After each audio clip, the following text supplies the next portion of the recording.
What's up? What's up? What's up? Raul, I see you here early, man. I see you here early.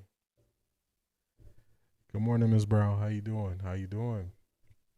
I got thrown off a little bit this morning. So normally I go into YouTube to watch the games, and today it's like, nah, this game is blocked. I'm like, what is this? Let me try something. Not there. Let's get this thing up to date. All right, so we got Steelers and Browns. Should be a good one. This is always a good time for me. I got a really good friend who is a Steelers fan. So we just do like a little friendly bet when this game comes around twice a year. So this is always fun for me. All right, so my sound check is complete for my background sound. Let's move this here. How y'all feeling? How y'all feeling about this game? How y'all feeling about Dillon Gabriel?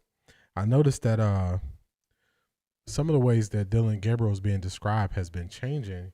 And once everybody has been getting there watching the All-22, I noticed people are, saying different things about it. So I find that kind of funny that they're changing how they speak about Dillon Gabriel's play. Let me see something. Can I move this poll location? It's just stuck right there.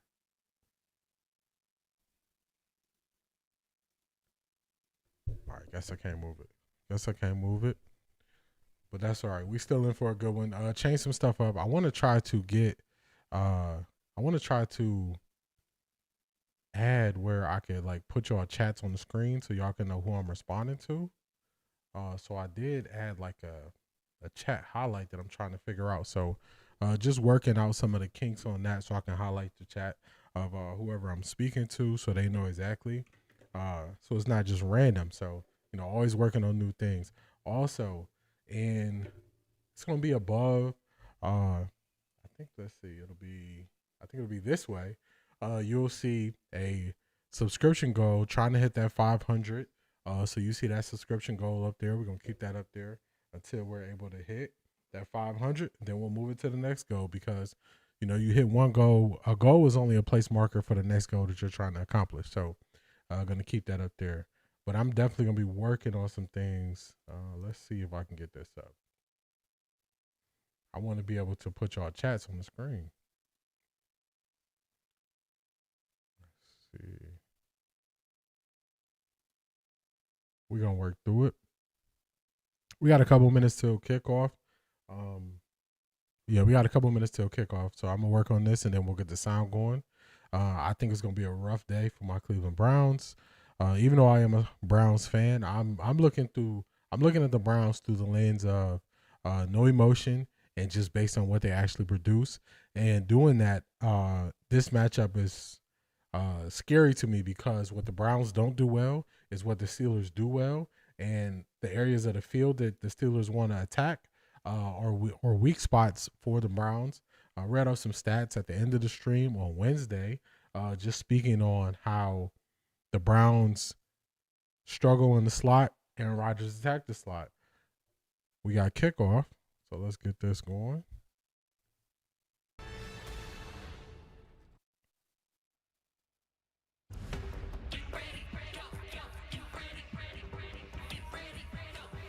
All right, what is this? They don't give me a copyright strike with that music. Come on, now don't do me like that with the music. Let's see, pin.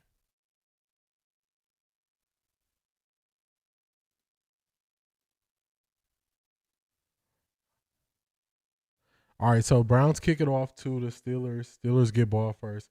All right, so I have this game on my TV, and then I also have this game on the stream. The stream is definitely behind. It's behind by about 15 or so seconds. Let's get the sound though. Lost to Minnesota in London. Trying to snap another streak. They've lost 11 straight games away from Cleveland. Return man, Keyshawn Williams off the practice squad, and he's leveled short of the 30-yard line. That's where the Steelers will open up with Aaron Rodgers here early from a good CU celebration, ready for this L. Shout out to you. Shout out to you. I'll say this about the CU game yesterday. This is the first time I saw Pat Shurmur build off of plays and build off of his tendencies, and he schemed Amarion Miller wide open. So it's some positives I take from that game. They're finally getting Caden Salter more comfortable. So definitely some pluses I saw with that CU win last night. Or yesterday afternoon, I should say. Jalen Warren is back from injury. He missed the Vikings game 2 weeks ago in Ireland. Rodgers to throw it. Wide open. Washington. He'll get caught from behind, and Washington loses the ball. It's punched out of bounds. Tyson Campbell, the newest Cleveland Brown, gets over there, but big rumbling. Darnell Washington on the what happened here? You line up on the first play. Who bit too hard? Heavy XL tight end, Darnell Washington. They're going to run the ball and try and set the tone. And then the Pittsburgh Steelers just slip Washington behind the defense, and nobody saw it coming. Rodgers finds him for a huge play. Yeah, of course. We're looking for a big play. Let's go to the 300-pounder right out of the gate. 36 yards. Not the start you want. Pat Freiermuth has not had a huge role at the tight end position compared to previous years, and Washington is finding a niche. 1st and 10 from the 36 on the ground. Warren dancing. Warren carries it to the 33. Mason Graham, the rookie out of Michigan, gets over there and a 3-yard pickup. All right, some of the things you're looking for here this afternoon. Yeah, I mean, you have to talk about Myles Garrett versus Broderick Jones. Broderick Jones has allowed 4 sacks this season, which is tied for most in the league, and Myles Garrett has had 4 years in a row of 14-plus sacks. There's a reason he's a future Hall of Famer. He's a very, very good pass rusher in all different facets. Today, that's going to be the key matchup for the Steelers and Browns. JJ, we just saw DK Metcalf limp off the field. They're already down a receiver. Calvin Austin inactive because of a shoulder injury.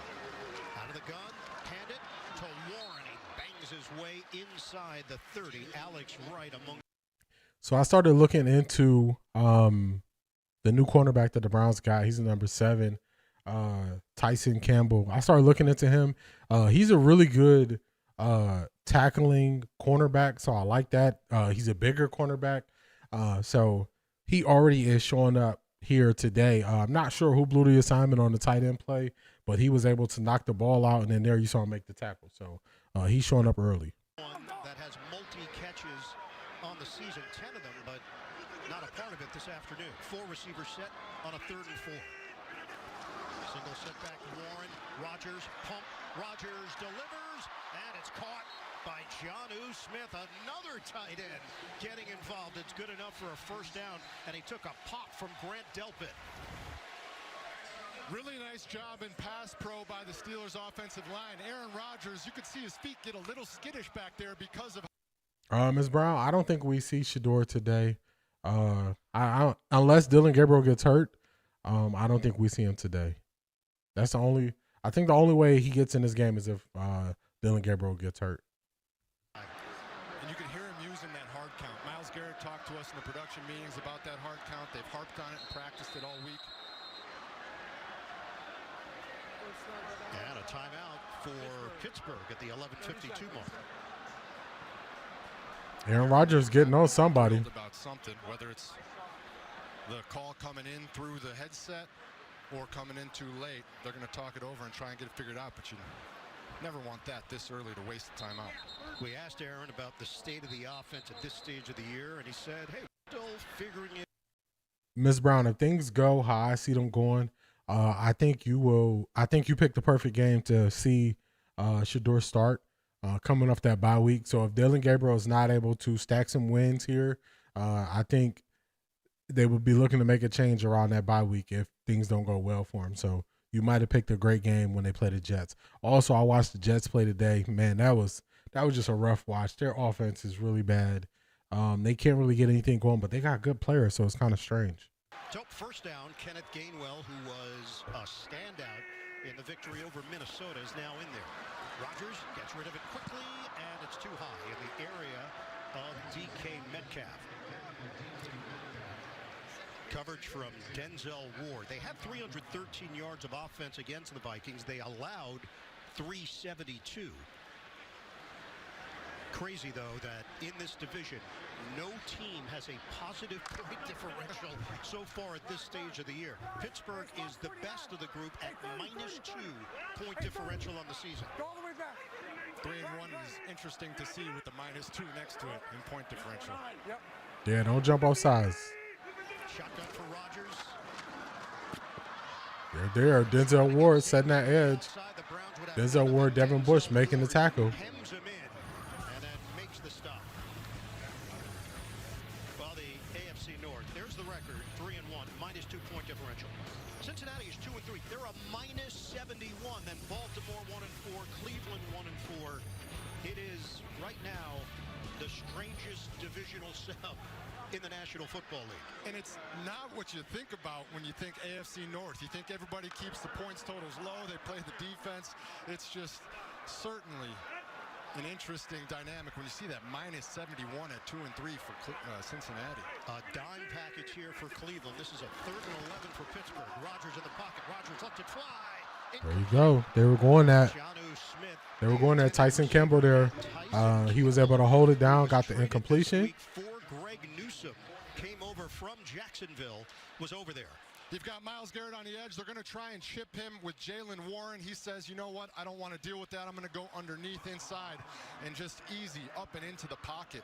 For an offensive tackle, when you know you have the running back chip, you prefer to set a little more inside so that he can't do that, knowing you've got help on the edge. This is a 44-yard attempt for Chris Boswell.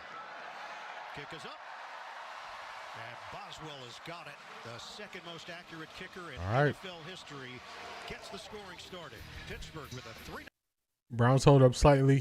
They make it into the red zone. They stop them, hold them only to a field goal. You got to be excited with that, especially after that big gain by the tight end where they got everybody to bite on the run fake. So, you know, they made the best of it. Now we get to see this Browns offense. Things I'll be looking for with the Browns offense after reviewing the tape.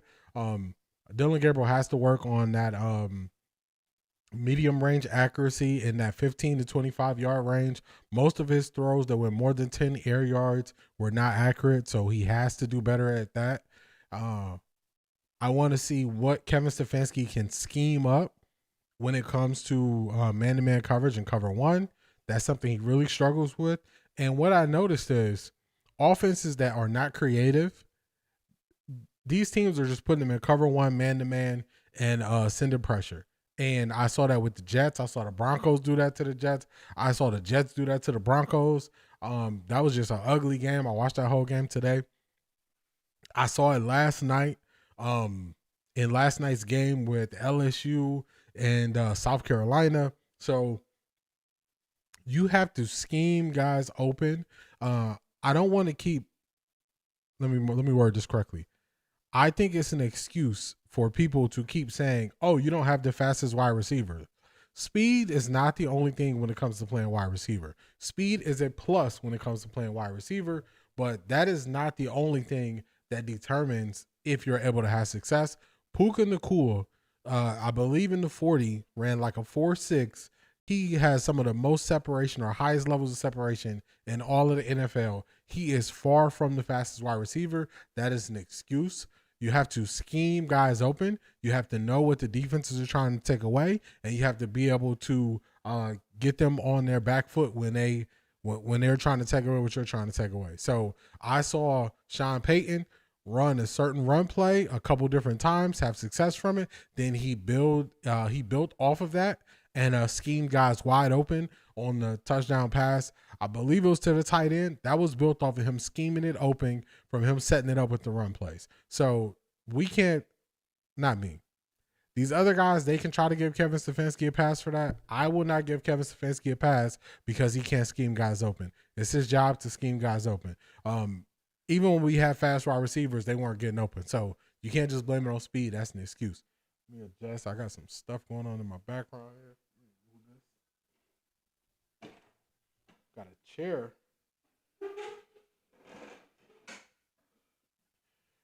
Chair in my area. It was going to irk me if every time I'm looking at what I'm seeing, it was going to be a chair in the background. So I had to move that. All right, let's see what these Browns look like on offense. JJ, the Colts keep rolling. Daniel Jones to Tyler Warren. It's 7-0. Warren, 3 catches, 37 yards on the drive. Ian, JJ, back to you. Colts is rolling. That's my pick. That's my pick for the Colts are rolling. That's my pick to win the AFC South. It's looking good. We'll see what the Jacksonville Jaguars do. All right. So we were going to start under center. Spread out. Man, it's 5 wide. I just can't stand us going to 5 wide this early in the game. He throws it to nowhere. Steelers thought they had an opportunity at it. Gabriel looking in the direction of Jerry Jeudy, but he was dealing with pressure. I just don't think that's setting him up for success where you're lining him up like that, trying to go to 5 wide. Our best offensive player is going to be Quinshon Judkins. All right, so KT Levinson is not the starting tackle, but he's in as eligible as an extra tackle, so that's interesting. He had a rough game. Starting at left tackle, handoff to the talented Judkins, and he runs into a wall. There's nothing there against the steel curtain. Queen. Yeah, we get nothing. Just predictable, man. Just predictable offense. Just predictable. That's all it is. Predictable offense. And the Steelers have taken it away 10 times, but 7 of those have come in the last 2 games. They've really started to find their footing, and they're going to try and keep that rolling today against a rookie quarterback. Make sure my sound is good. Against Minnesota in London last week. It was 6 interceptions from Joe Flacco in his starts. Flag is down. Gabriel, that was a wobbler, and it's incomplete. Looked like the ball got tipped. You had Watt and Hayward in the vicinity. Penalty Offside. marker. Defense number 90 lined up in the neutral zone. And it's TJ 5-yard Watt. penalty. Repeat 3rd down. Oh, we got a little lucky there. Delivering the news. Got a little lucky. 12 as a referee. So it gives the Browns some new life on the drive. Better. Yeah, so as a pass rusher, what you do is you put your hand down where the ball is, and then you look over to the ref to see if you're okay. Clearly must have gotten the okay, and then once he put his hand and his head up in the air, probably crossed into that neutral zone. 35. This the money down. Let's see what we can do. What can we do on 3rd down? He releases out of the backfield. They'll stack it to one side for Gabriel. The Jets score was like 11-12. It was something ridiculous. No, they won by 2. Let me see. Let me tell you the score, Ms. Brown. It's a complete catch and a first down for Cleveland. Yeah, you're going to have TJ Watt out here on the edge, and they go 13-11. It was 13-11. The Denver Broncos beat the New York Jets 13-11. So it was a nasty game. It was a nasty, weird game. 1 touchdown in the whole game. Creating a drive extender for the Cleveland Browns. It's 12 yards through the All right, so they make something happen on 3rd down there. He was already down. Now it's Judkins. They swarm to the ball. Alex Highsmith is back, and a flag down at the end of the play. All right, so we got a flag here. I don't know if that's on Jerry Jeudy or if that's on the defender. We'll see. Week 2 against Seattle. Hasn't played since then. It's good against both the run and the pass, obviously, as you see here. But Nick Herbig has been a phenomenal fill-in for him as he's been out. After the play was over, personal foul of necessary roughness, offense number 3. 15-yard penalty and the down counts. The 2nd down. And it's Jerry Jeudy. What happened? So play is over. Jeudy, a little swing with the left hand. Oh, man. Yeah, a little hand fighting, a little back and forth, but then once you get up into the face mask there, you know they always get the last guy, and you pop him in the face mask. Porter kind of baited him there. So back it up for the Browns. He got engaged with Joey Porter Jr., who's playing for the first time since week 1. He's been out with a hamstring injury. All 3 of the Steelers' wins have been by 7 points or fewer. Well, what's the play call you have for 2nd and 23? Browns go with 2 tight ends, Njoku and Fannin, the rookie. Gabriel trying to get rid of it quickly, and he does. Out to the flat. Gets it to Dylan Sampson in the flat. Also, another thing, the Steelers are a heavy blitz team, and then also they run a lot of zone, and they line guys up in a bunch of different places. So we're going to see what happens. They also, in pass downs, they run a lot of cover one. So we're going to see if Kevin Stefanski can scheme up some of these answers. Well, sitting right here at 3rd and 19 is exactly the opposite of that. You don't want to put him in these situations where a great pass rush is going to tee off and be able to get up there. Gabriel avoided big mistakes last week against Minnesota. It wasn't quite enough to get the win. Shotgun throw, and it's dropped. Dropped by Jerry Jeudy. And that's been an issue for Jerry Jeudy so far on the young season. Browns will punt it. Yeah, offensive coordinator Tommy Rees talked about Jerry Jeudy this week. He said he's got that competitive fire. He's at the top of the list of guys who care about this. Man, straight through his hands. Have to try and get him going, and they're trying to get him going right here. We saw the they got to get him something. They got to get him some easy stuff. They got to get him some quick touches. You know, they just got to do better at getting him engaged in the game. To punt it away, Keyshawn Williams is the deep man standing at the 19. High sailing kick. Williams makes one man miss, makes a cut. Williams, oh, this is exciting. Brent, how's it going, man? Long time no see, man. Hope you've been doing good. I'm doing good. I can't complain. Hope you're doing good as well. There is a penalty marker back at the 17. Mike Tomlin was looking forward to Keyshawn Williams getting an opportunity in the return game, elevated from the practice squad. You said it, Ian. They were really excited about the elevation of Keyshawn and his ability in the return game. You saw it there, but looks like it's. Let's see what the flag is. What's the flag? 47-yard return after the 52-yard punt. Back around on Williams. He's a rookie out of Indiana. He transferred from Wake Forest. A speedster. During the return, personal foul, illegal blindside block, number 40 of the return team. Penalty 15 yards from the spot of the foul. That is Jabril Peppers. Timeout on the field. It's Jabril Peppers. Yeah, you can't make that block. You just got to run through him. Can't block him. You just got to get in his way. As soon as he started to veer in and lean into him, you knew that was going to be a call. So Browns catch a break. The Browns special teams problems, I don't know what it is. They got to clean this up. These returns they're giving up is just insane. So I don't know what Bubba Ventrone is telling them, but every week it's an issue where we are seeing something bad on special teams. So just not a good thing. Not a good thing. I like a little bit better. So switching up my light here. Switching up the light. All right, so Browns are down 3-0. They catch a break there on a blindside block. Let's see what the Browns defense could do. The Steelers had them off balance on that first drive, but they were able to settle in and hold them to a 3-point field goal attempt. They end up getting a 3. Let's see what they could do now. They got to be ready for the play action. Also, Aaron Rodgers gets the ball out of his hands in 2.2 seconds. So that's one of the fastest times in the NFL that he is able to get the ball out of his hands. Just that alone is going to neutralize some of your pass rush. So when you're going against somebody who gets the ball out that quick, you got to worry about getting your hands up. You're not always going to get to him for a sack. So I don't think this is going to be a heavy sack game until we get them into 3rd and long situations. If we're not in 3rd and long situations, that was not long at all. I don't know why my bot just deleted your message there.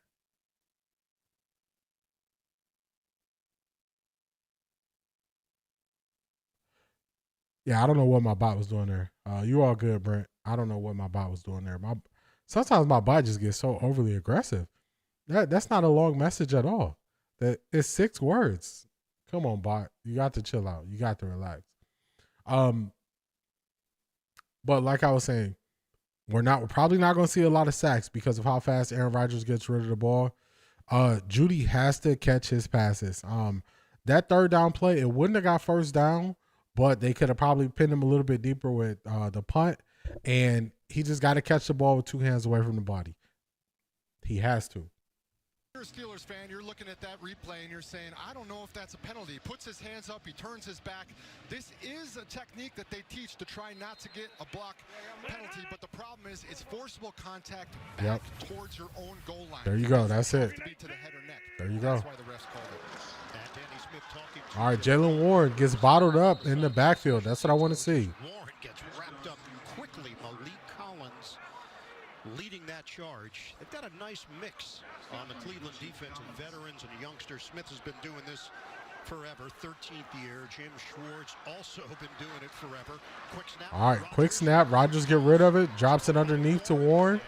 And look at that, 4. Britt, my bot be tripping, man. My bot be tripping. That's what happens, man. When you utilize AI, sometimes AI don't understand. Because it says you sent the long message. It's 6 words. I don't know why I thought that. So, all right, 3rd and 6. 3rd and 6. This is where you want to get a stop. You want to be able to get a stop on 3rd and 6. But then as soon as we got our hands on him, we said, oh, no, this guy can handle the #1 role, and he's been doing a great job. He is always in attack mode. Schlesinger and Schwartz, for that matter. 3rd down and 6. All right, they spread the Browns out. Low snap handle. Help. Rodgers, He throws it up. on the sideline, and it's hauled in. Metcalf. Man, oh, man. Tyson Campbell was with him stride for stride. Let's see this. You bring in Tyson Campbell. He played on Monday night for the Jacksonville Jaguars. He gets to Cleveland on Thursday, and then you go out here and you ask him to cover DK Metcalf one-on-one, and he actually covers him. DJ Metcalf made a great play there, but that, yes, they said it. That was just a perfectly placed pass from Aaron Rodgers. He still got it. That was perfect. You couldn't have defended that better. He's there, stride for stride. Look up. Line of scrimmage is the 39. We're going to hit the 6-minute mark of the first quarter. Back to the ground game. There you go. Gainwell trying to get ahead of steam, but he worked really hard for 1 yard. So far, the Browns are looking really good on rundowns and stopping the run. We really got to work towards doing a little bit better on these passing downs. Percentage of people in jerseys in the stadium. What are we looking at? This is hands down the stadium that wears jerseys more than, I would say it's 95. And also the most diverse set of jerseys. You got Franco Harris, you got Jalen Warren, you got guys all over the map. I think I saw a Chris Fuamatuma Afala jersey coming into the stadium. I don't even know how to say that person's name. I've worked on it all night. Second down. Alex Wright with the pressure. Alex Wright got him. And it turns out to be a decision that didn't help. That was just a bad play. I don't know why he did that. All over it. Shelby Harris, the 12-year veteran. -9 on the That's ball. Alex Wright making that play. Alex Wright beat him, and he threw it to Gainwell, which Gainwell had Harris right there, right behind him. So that's the defensive line just dominating. Right as I said, we probably wouldn't get that many sack opportunities unless we got him in 3rd and long.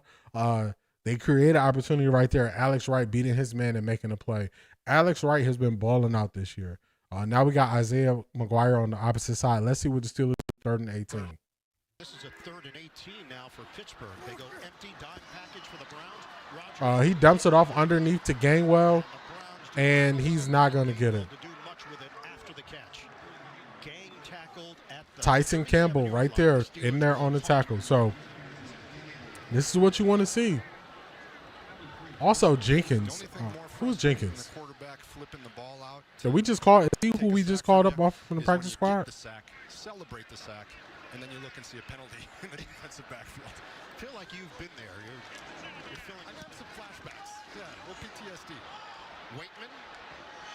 High kick, and that High was kick out of bounds. Out of bounds. Didn't get all of it, but effective enough not to have a return. Browns will have the football. They trail 3-0.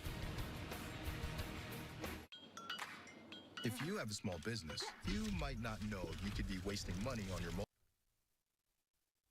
Let's get that off before they let's pause this. Yeah, I don't have no time to get no strikes because I'm playing something.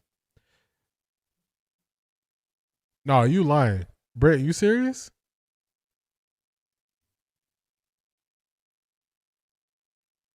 Tell me you just joking with me. Tell me you joking with me. I thought it was a couple weeks since you've been here. Man. What?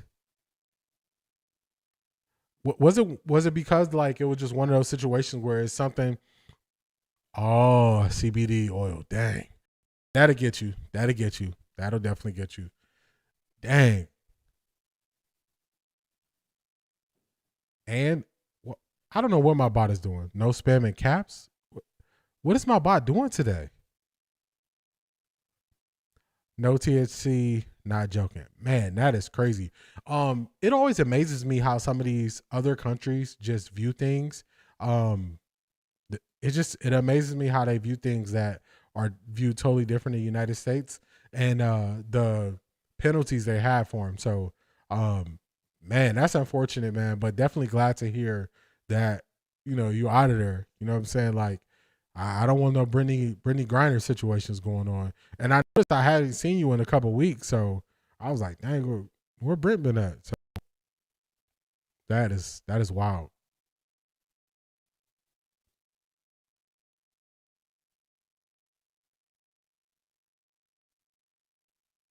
That is wild. I'm trying to see who it's a guy, he's making some plays. Or was it Jenkins, number 5, who I was looking up, who was making some plays? He made a couple plays so far. He's been in on tackles. I believe he's a DB. I'm trying to see where we got him from. Yeah, that is that. It's always one of my biggest fears to go to jail with another country. Like, that's one of my biggest fears. So just you having to go through that experience, man, that's tough, man. I'm just glad that you able to be out and you still not there, because that is tough.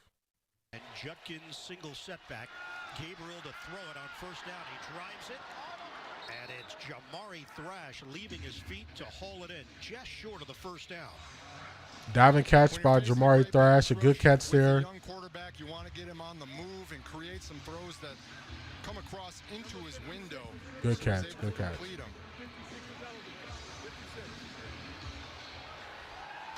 It's a clean catch for the second-year wide receiver out of Louisville. 6 offensive linemen here for Cleveland. That covers 9 yards and a second down and 1. All right, we get it to Junkins. Junkins get the first down. Enough for the first down. Tackle made by Patrick Queen on the play. When we sat down with Quinshon Judkins, we asked him, hey, is this what you visualized, getting off to a great start as a pro? He said, no, I visualized wins. I don't care about the individual accolades. I want team success. Hey, Ding, ding, ding. Right, Quinshon Judkins, he sound like us. He want to win. He's like, I don't care about these stats and we losing every week. I want to win. Star running back saying, but he's been doing all the right things on the field. He's a speed runner. He's a power runner. He can do it all. 2 running backs in there. Judkins is joined by Sampson. And they give it to Sampson, trying to get to the edge. Man, Whitehead, the tight end, number 86, has to make a better tackle. I mean, not a better tackle. He has to make a better block. Like, he has to do a better block on sealing that edge so he can give him space to keep running. You got to do better. Got to do better. The Browns haven't quite been pounding it down inside with Judkins. They've been doing a little bit more on the edges and some throwing. 2nd and 8's probably not a place they're going to continue running it. Gabriel is going to throw it, and it's over the head of Judkins with a penalty marker down at the 44-yard line. Cole Holcomb misses high. Supplying some heat. Gabriel, we need you to get that accuracy under control. You don't want to miss high, especially not once you start throwing the ball across the middle. You don't want to miss high. Illegal use of hands to the face. Defense number 40. 5-yard penalty. Automatic first down. All right, I'll take an automatic first down. And it's Jabril Peppers called on the penalty. Let's check in with Evan.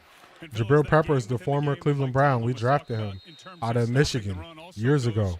With how they're going to deal with Joel Bitonio, Ethan Posick, and Wyatt Teller. Those 3 guys up front, 50-plus starts together. It all starts with them. If there's one team in this league that probably is led by those 3 on an offensive line, it's this Brown squad. What is happening? Get the play. Get the play. Are we not breaking the huddle? Joel Bitonio battles. That's one of those old school AFC North interior line. See, I know everybody looks at like end of game situations where you're misusing the clock, but how do you come off of a penalty that goes plus for you, so you get plus yards, and you can't get a playoff, and you got to blow a timeout this early in the game? I just don't understand. Clock management is not just what you do at the end of games.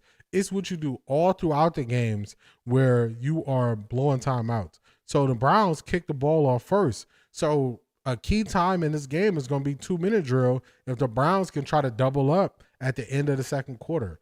Blowing a timeout right there, it makes no sense. You cannot just blow these timeouts like they're not valuable. I just don't get it. I don't get it. That was a waste of timeout. You got to be able to get a play. How do you not get a play in coming off of a penalty? It's crazy. Y.A. Black, they need to be ready for the fight.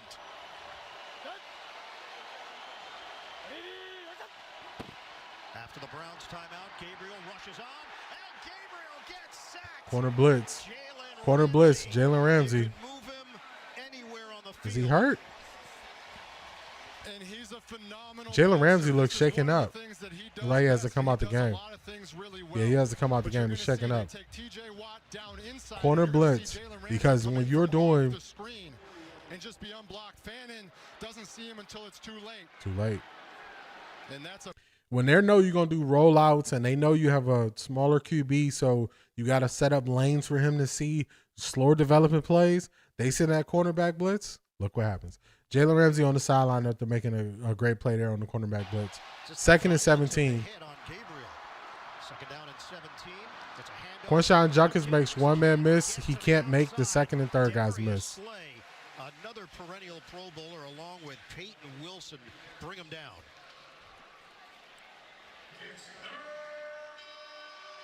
really nice job tackling. They string it out to the edge, and Quinshon Judkins has been so well out on those edges, being able to make guys miss. But the Steelers so far held him to only 4 carries on 6 yards. The Browns know and the Steelers know that if the Browns are going to have success. Yeah, that was that last trade. That was that trade really late. What's up, Tony? That was that trade late for Mika Fitzpatrick. And they also got Jonnu Smith in that trade with the Miami Dolphins. Herbig, Highsmith, and Watt on the field. Gabriel, the pass underneath. It's caught by Larvidan. Oh, come on. But they whistle him down at midfield. Darius Slay got over there defensively. I like they got Gage Larvidan in there. It's 4th down, Cleveland. How do you call his forward progress down so early when they're at his ankle? This is what the officials were looking at. Let's see.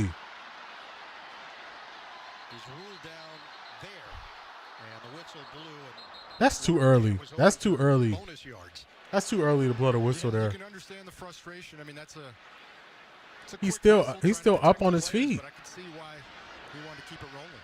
The Horcags. Not much Browns of got a rush. punt. Yeah, this time Williams isn't going to get to touch it. Not the The best kick. Horcags Went out of places it bounds. Oh my goodness. Oh my goodness. Hey, hey, hey. at the 29-yard line. Oh out of my bounds. goodness. It's a 21-yard kick.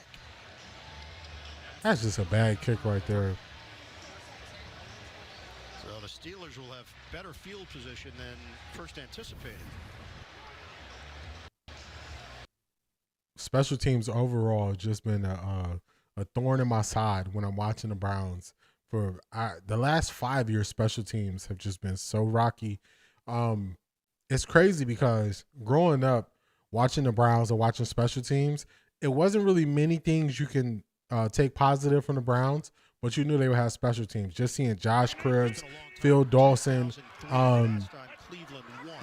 just seeing all these special teams players come through back to back, and now we just can't get right on special teams. Seconds left of the first. Hole is there, and Johnson runs through it. Good block for Man, what running back is that? to help create space for 9 yards, and that will be the final play of this opening quarter. The Steelers just tried out another running back. So I seen Kenneth Gainwell, Jalen Warren. I don't know who that running back was that just made that 9-yard play, but They need to keep him on the bench. Hey, don't put him in. He's not good. He's not good. That's how I used to be with Najee Harris. I used to be like, keep Najee Harris on the field. Don't let Jalen Warren get on the field. Because Jalen Warren, man, to me, he was so much better of a back for the Steelers than Najee Harris was. So I always used to say, hey, keep Jalen Warren out the game. Keep Najee Harris there.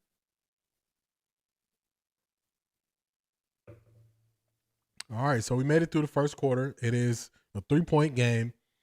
The Browns offense has to get out of its own way with drop passes, with staying ahead of the sticks. We keep falling behind the sticks. So far, we fell behind the sticks on both of our drives.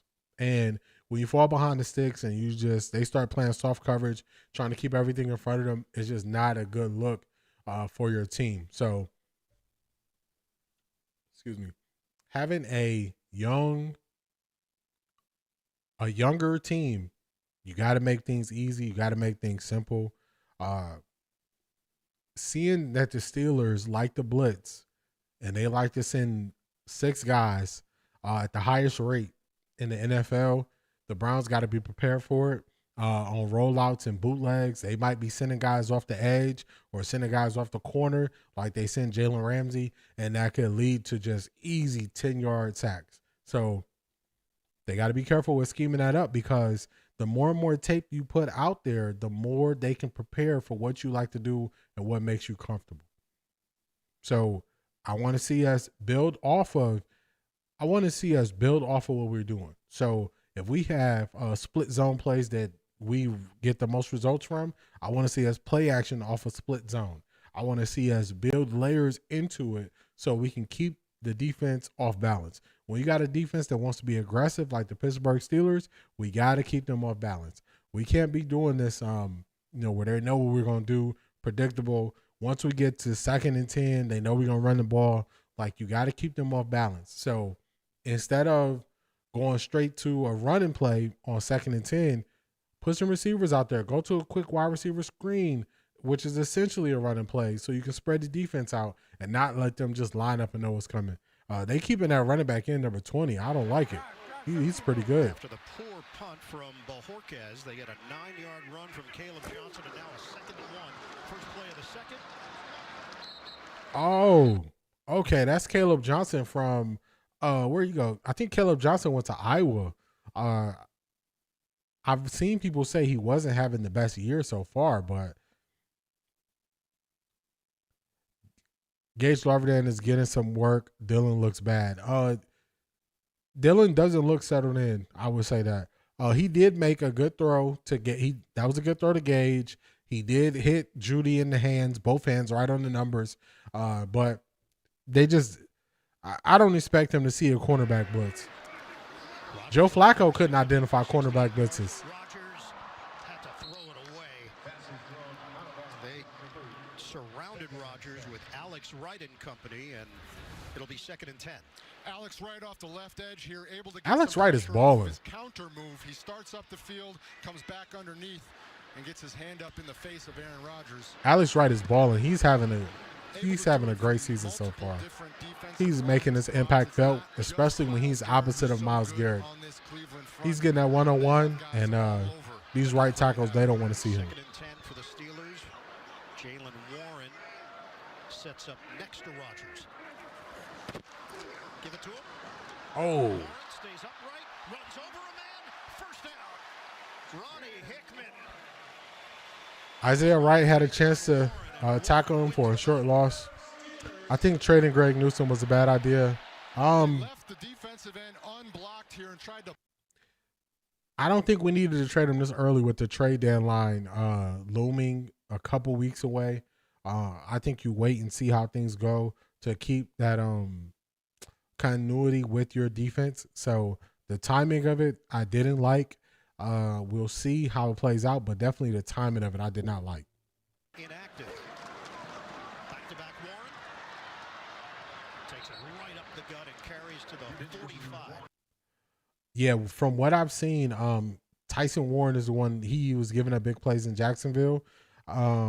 He also is a good run defender, and he graded out a lot better than Greg Newsome in the run defense. So I mean that's a plus, but he's a bigger, fairly cheap corner. So I understand why they did it from a financial standpoint, but I don't think it's something they need to rush and do. Improving in all categories. Number 2 in team defense, number 1 against the run, number 4 against the pass. Again, just a 5-week sample. Pitch it for Warren. Takes on This mixed direction stuff. Warren leans forward, got a block from the extra offensive line. Watson is Anderson. It's a 4-yard pickup. Watson So is defensive rankings, Raul. That reminds me of Dwight Schrute on The Office when he say, "I'm the assistant to the vice president" or something like that. He's the backup. I can't even think of it. Is he the backup to the backup? He's the backup. He's the backup's backup. That's what he is. Tyson Campbell should be playing safety. I think he would play a lot better. I got to see how he moves. He is pretty big. I got to see how he moves. It's a run, and it's Gainwell breaking tackles for a first down. Another good block. I don't like it. I don't like it. Harris Room Sports, what's good? What's good?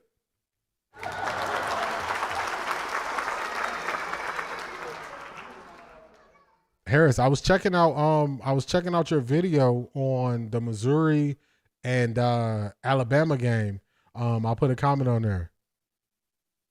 Oh, bet. Hey, get that money, man. Get that money. Yeah, I put a comment on one of your videos, so when you get off work later, definitely check it out. I believe it's your last video where you were going over the Alabama-Missouri game. And that's a big target. Washington is 6'7". All right, they get Aaron Rodgers on the move, rolling to the right, and he missed him. He missed the throw. Missed him, and it's hard to miss a 6'7" target, but he's frustrated that he just missed him. Yeah, he missed him. He had him really there. Nice redirection in the backfield to keep the front guessing, and then they slip Darnell Washington open. Watch out for Gainwell. Yeah, Gainwell's having a good year. Jalen Warren just always does well against the Browns, so that's who I'm the most nervous about.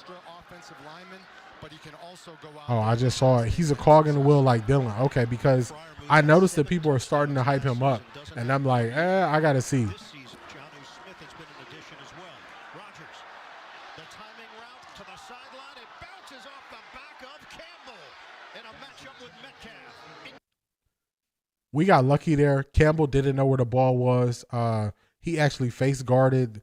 He face guarded the defender. They could have easily called pass interference here because he didn't know where the ball was. If Metcalf was able to come back through, then they could have called pass interference, but he didn't have his footing, so we got lucky there. What I'm noticing is Tyson Campbell is there. He's right there with the guy step for step. So he probably doesn't have the ball skills. 3rd and 10. What can we do? There you go. He made a play.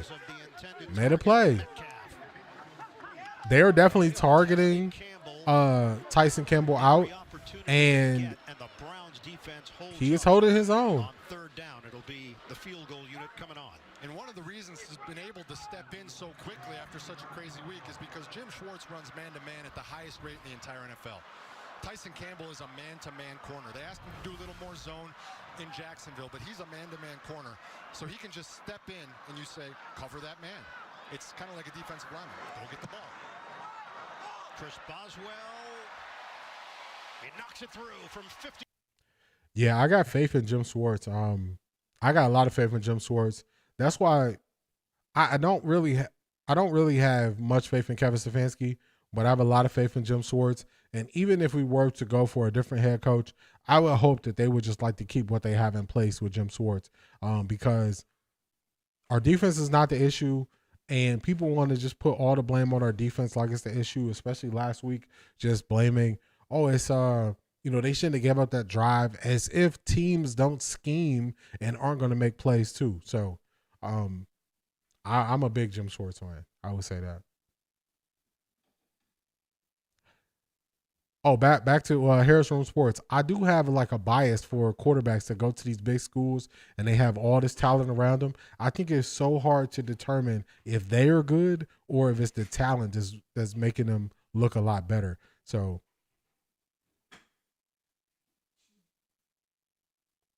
did you hear that Andrew Berry and Jim Schwartz are scouting quarterbacks together and other offensive players? Makes you think. Yeah. Alliances are being formed. I said this maybe at this point, it probably was a month ago. I said you got to watch out because they're not going to be on the same page. It's going to be every man for himself. And you're not going to tie your job to somebody else. So if you're looking at the Browns' current structure, their power structure, if you are Andrew Berry and you're looking at this draft class, if you are a Jim Schwartz, y'all not tying yourself to what this offense is doing. You're actually saying, Andrew Berry saying, hey, I'm giving him players. He said he needs tackles. I got him 3 more tackles. I hope y'all noticed that. Say, oh, I got 3 more tackles. They brought in at the 53-man cutdown, they brought in the tackle. Then they signed another tackle off the Patriots practice squad. Then they traded for a tackle. So Andrew Berry saying, hey, I'm giving him everything he asking me for. If he don't get it done, it's not because of me. So alliances are being formed. This is Game of Thrones. It's going to be the best man that's going to win. And my job is not attached to him. If the defenses keep being good and the offense is historically bad, hey, you can't tie us together. Don't say we on the same level. So that it's just happening. It's forming. Everybody is starting to see it now, but this is something that was already forming. This was already going to take place because once it's really your job is on the line, you start moving different. You just get swept up into it, just like that gentleman right there. He's trying to figure out what kind of guardian cap that is. Kickoff from Boswell to Dillon Sampson from the 5. Hole closed up quickly. He's bottled up at the 20. All right, so Jerome Ford is off of kick return duties. We see that Dillon Sampson has returned both of the kicks so far. So this is just a way to get your playmakers more opportunity to touch the ball. Dillon Sampson is being used more in this game. I don't believe we had a pass attempt to Harold Fannin Jr. yet, but they're probably going to try to take away the tight ends because they know that's where they feel the most comfortable.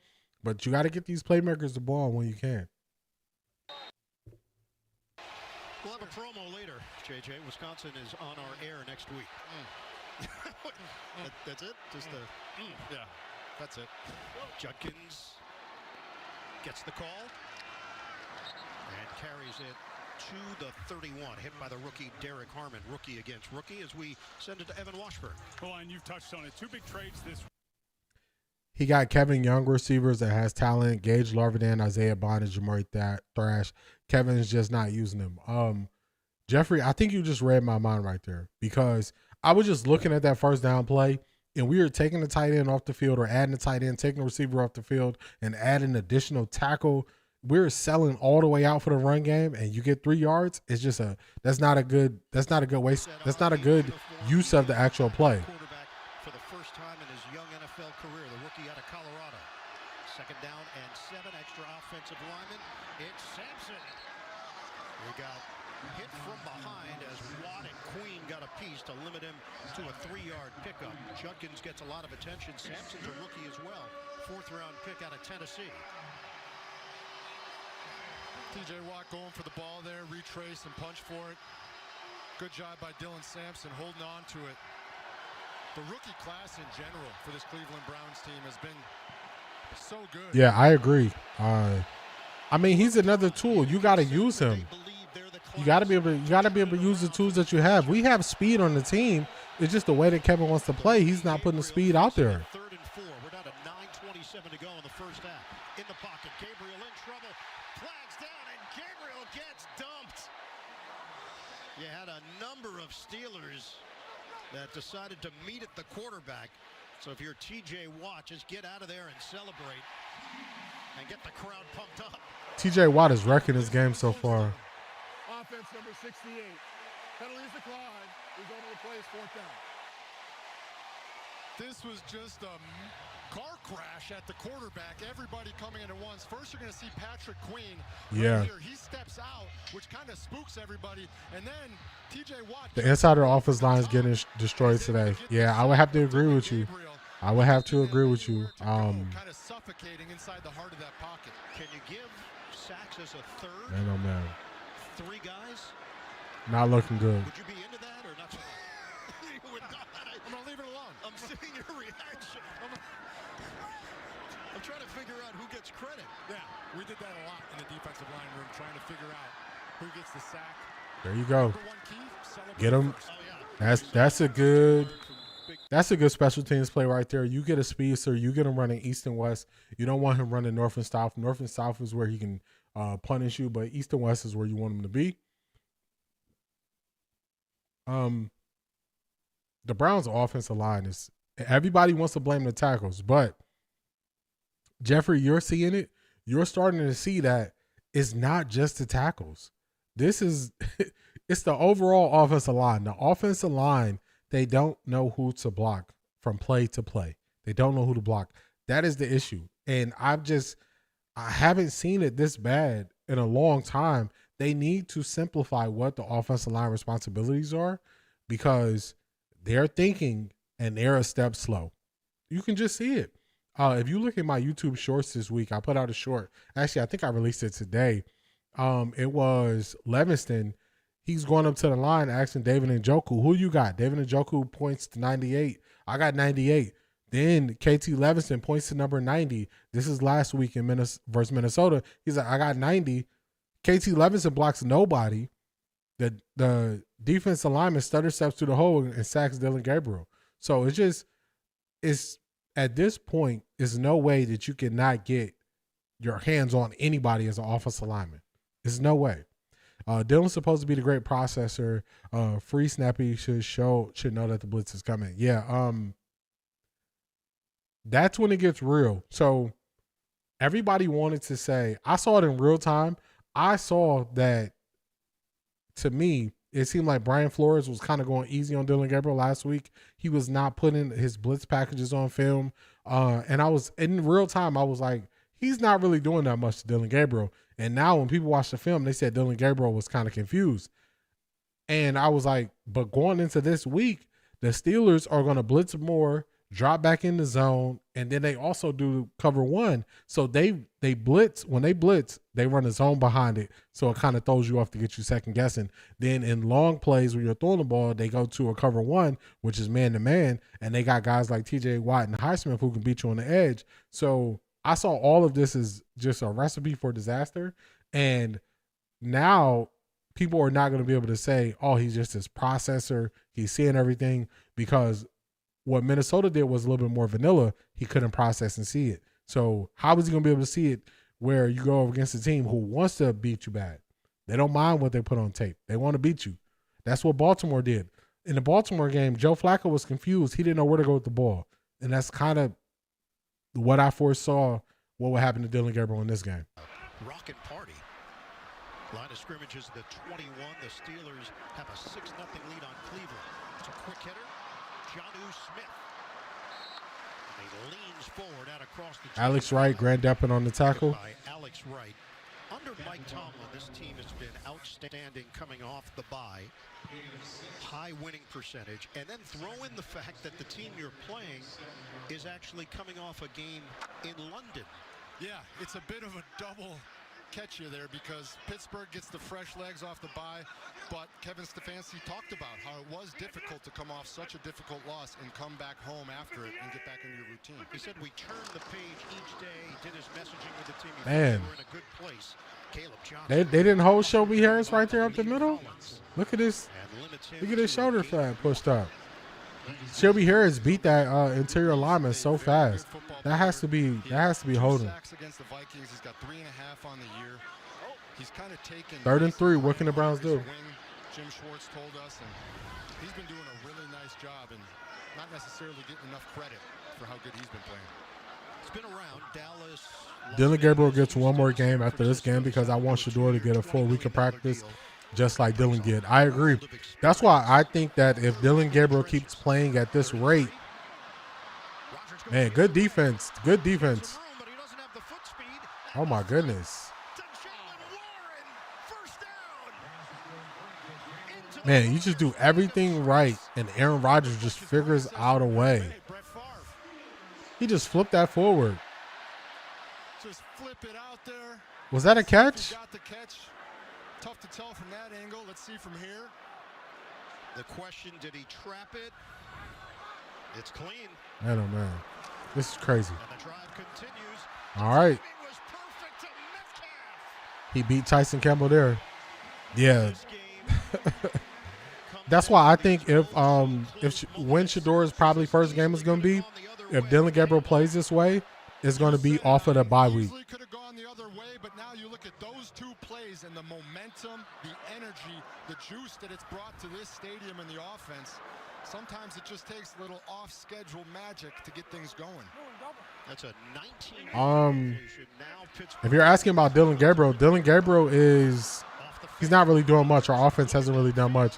He's made a couple plays better, but not doing much. The old okey doke as Tryon Shoyinka gets over there defensively.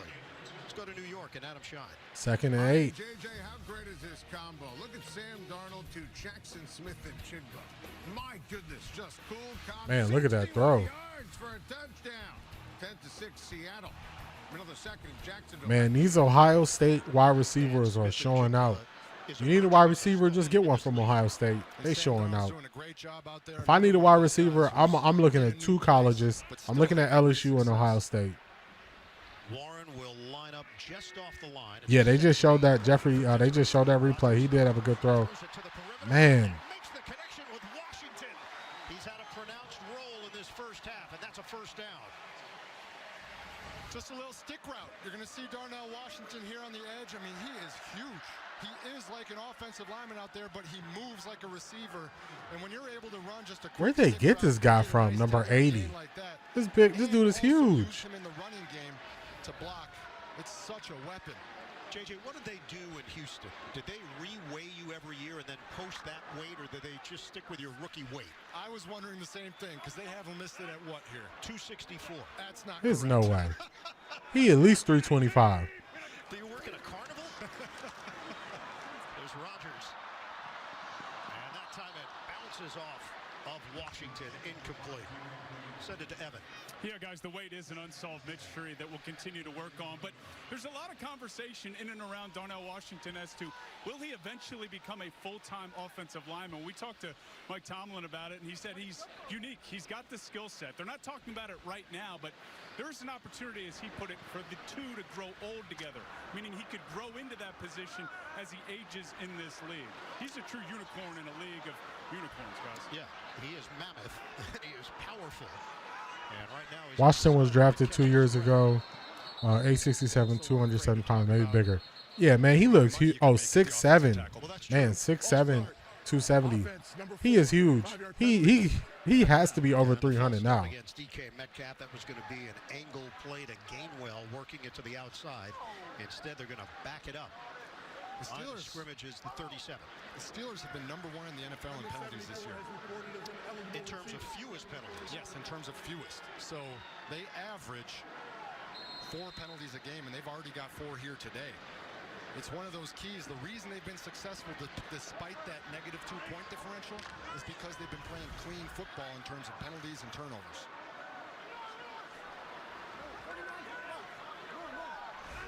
Shotgun for Rodgers.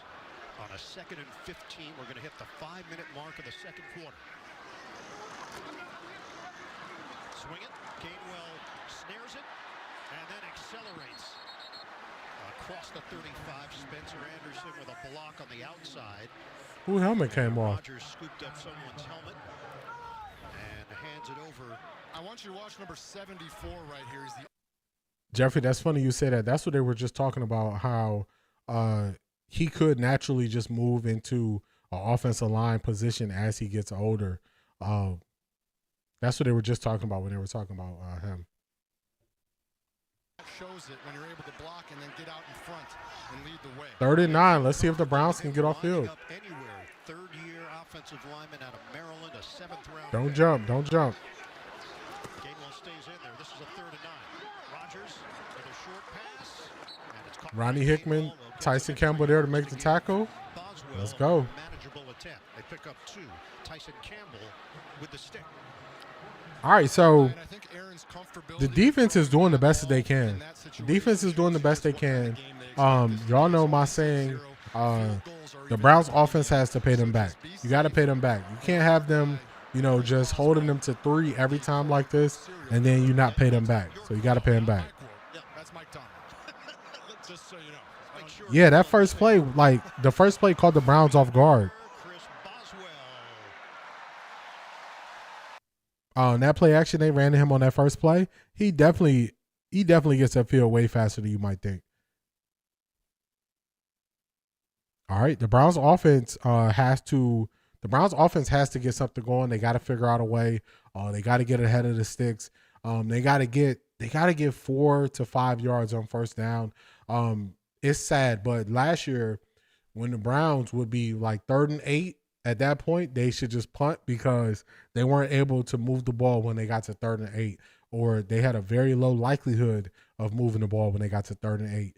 This game is starting off the same way. They got to get into some 3rd and short situations. We got to see a better offensive game plan. We got to get them moving the ball. What people are doing is they are trying to blame 3 drops by Jerry Jeudy for the reason why the Browns are failing. And it's like, nah, you highlighting the drops because the offense is so bad. Because you would barely notice these drops if the offense kept the chains moving. So when Jerry Jeudy's dropping passes, they highlight it, but the offense has to do more. I mean, time of possession, we got to be in a crush right now with time of possession in this first half. Let's see. Let's look at it.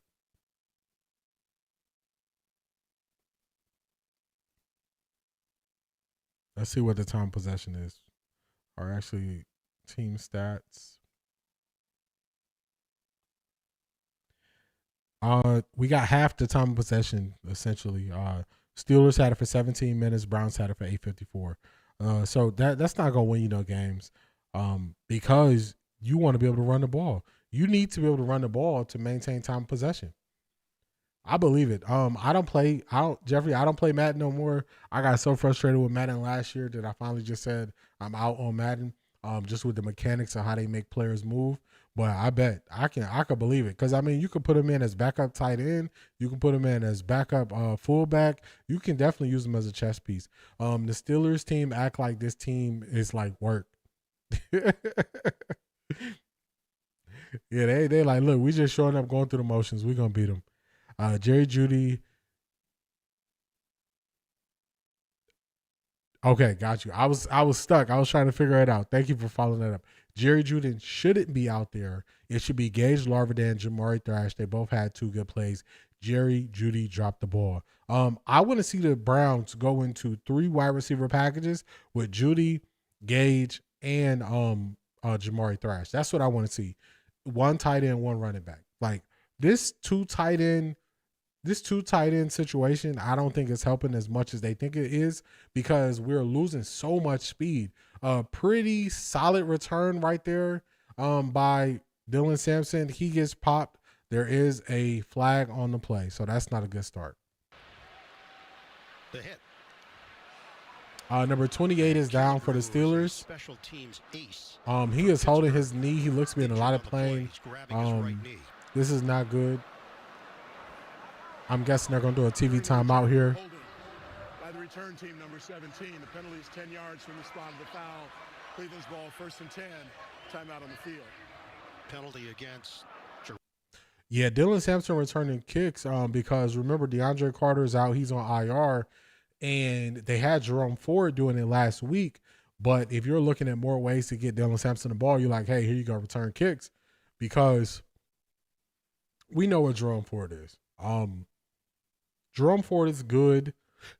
He is our best 3rd down blocking back to be able to pick up defenders and help block in the backfield. But he shouldn't be taking touches away from Dylan Sampson. He shouldn't be. So You're just finding more ways to get Dylan Sampson the ball.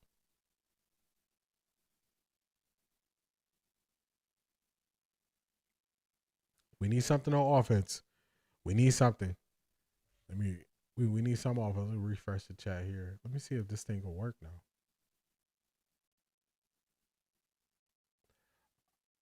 I want to be able to pin. What happened there? I want to be able to pin y'all stuff to the screen, but I'm not having success. So I'm trying to figure this thing out. Hopefully I get it figured out by the next stream. I want to be able to like highlight y'all chats. Let's see.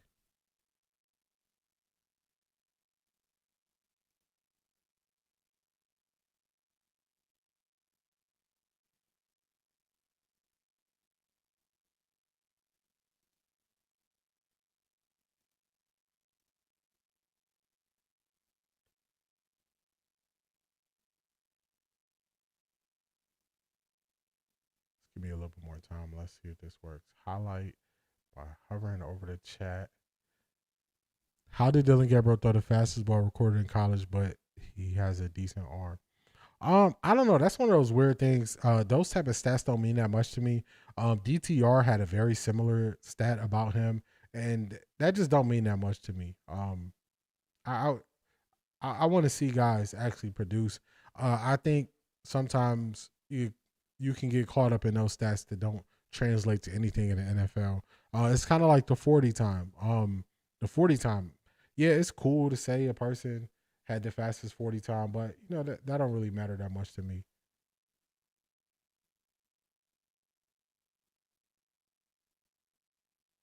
All right, why are we showing this stuff? Let's get the sound back. To be helped off the field. The knee just gave out right there. Oh no, that's bad. And after the penalty, the Browns have it at the 15-yard line. Gabriel gets rid of it quickly to Judy, trying to create after the catch. And good form tackle by Darius Slay to hold Judy to a 3-yard reception. Just trying to get something going on this. Cleveland is playing just like Colorado. Yeah, just slow and not really doing much. Now they have 23 passing yards, but you just have to get your young quarterback into some kind of rhythm. Get this game into they can't get him into a rhythm, and that's on Kevin Stefanski. Settle in. When you have 37 total yards and 25 penalty yards, man, that's not a good look. Day offensively. Under 3 minutes to go in this second quarter. Gabriel on the line. There you go. Got it to Jerry Judy. Judy holds on to it. Got bounced around after the hit by Deshaun Elliott. 11 yards. All right, they dropped back in zone. He found him in the zone, the middle of the zone. Took a big hit, but he held on to it. In-game speed and 40 times is two different things. I agree. It's just one of those things that they highlight, but it don't really make that much of a difference to me when I see it. It's just like a reference point you can use. See, we use Jerry Judy in the slot, caught the ball. That's where he should be playing. I like that. I agree with that. Move these guys around. Okay, something. What is this?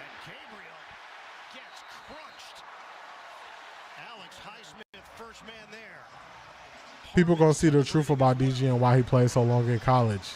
Yeah. All right, we down to the 2-minute warning. That was a really funky play right there.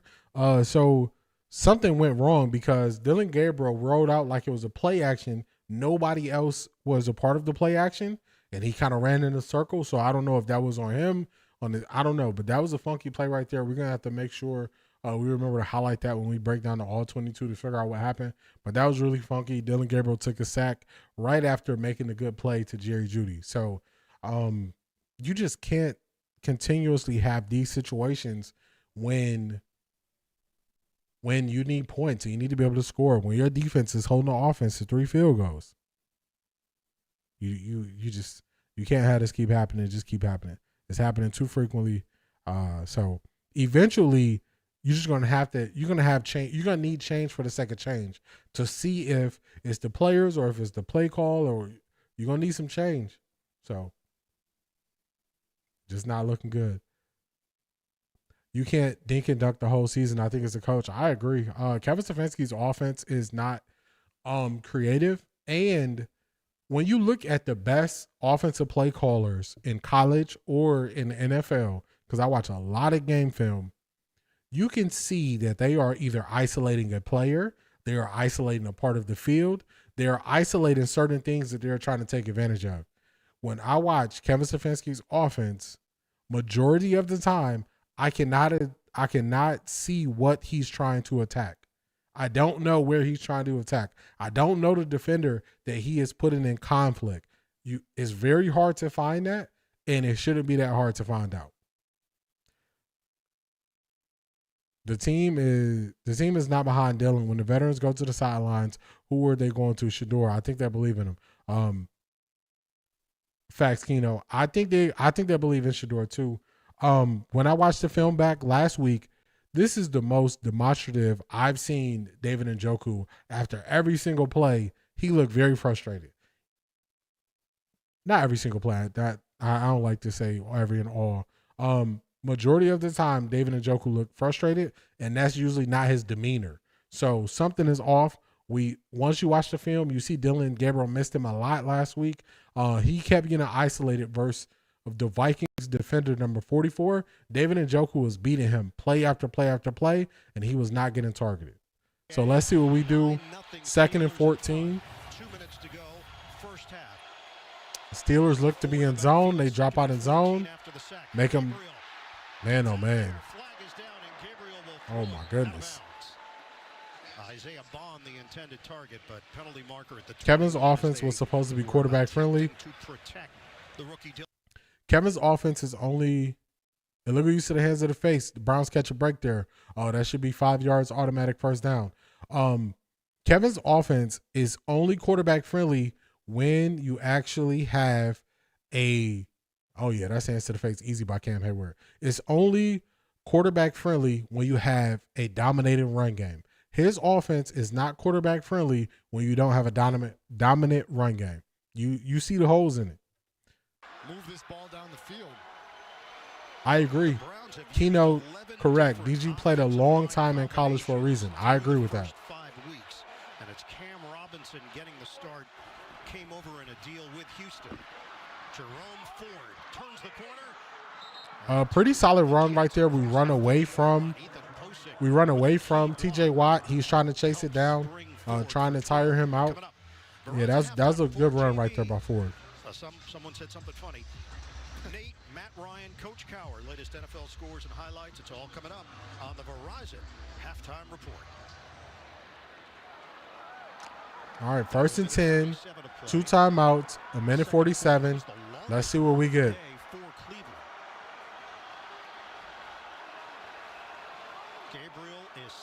They're showing pressure.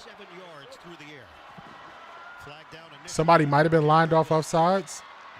Jerry Jeudy makes the play. Let's go. So they're getting into field goal range. All right, let's see what the flag is. Early indicator is it will not. Formation. Offense number 68 is lined up in the backfield. 5-yard penalty. Repeat first down. Oh, man. Killer. If you're a Browns fan, Cam Robinson, new to the team. How is that illegal? Right here, and you can see. I'm just going to show you this belt line right here. It's the belt line. It's not the back of the center's butt. So he's not clearing that belt line, and that's the reason they call it. And generally, you're going to get a couple warnings before they call that one on you. The refs are pretty good about giving warnings, so you would imagine that he's been talked about. But, man, that's a backbreaker in a 2-minute situation going into the half. Yeah, DG, he's not scared in the whole field. He definitely feels more comfortable just looking left. He's a 9-year veteran, Robinson. He was still stating his case. Gabriel, play fake. Drives it downfield, and Njoku holds on to it even after the big hit. And Njoku takes a big hit. You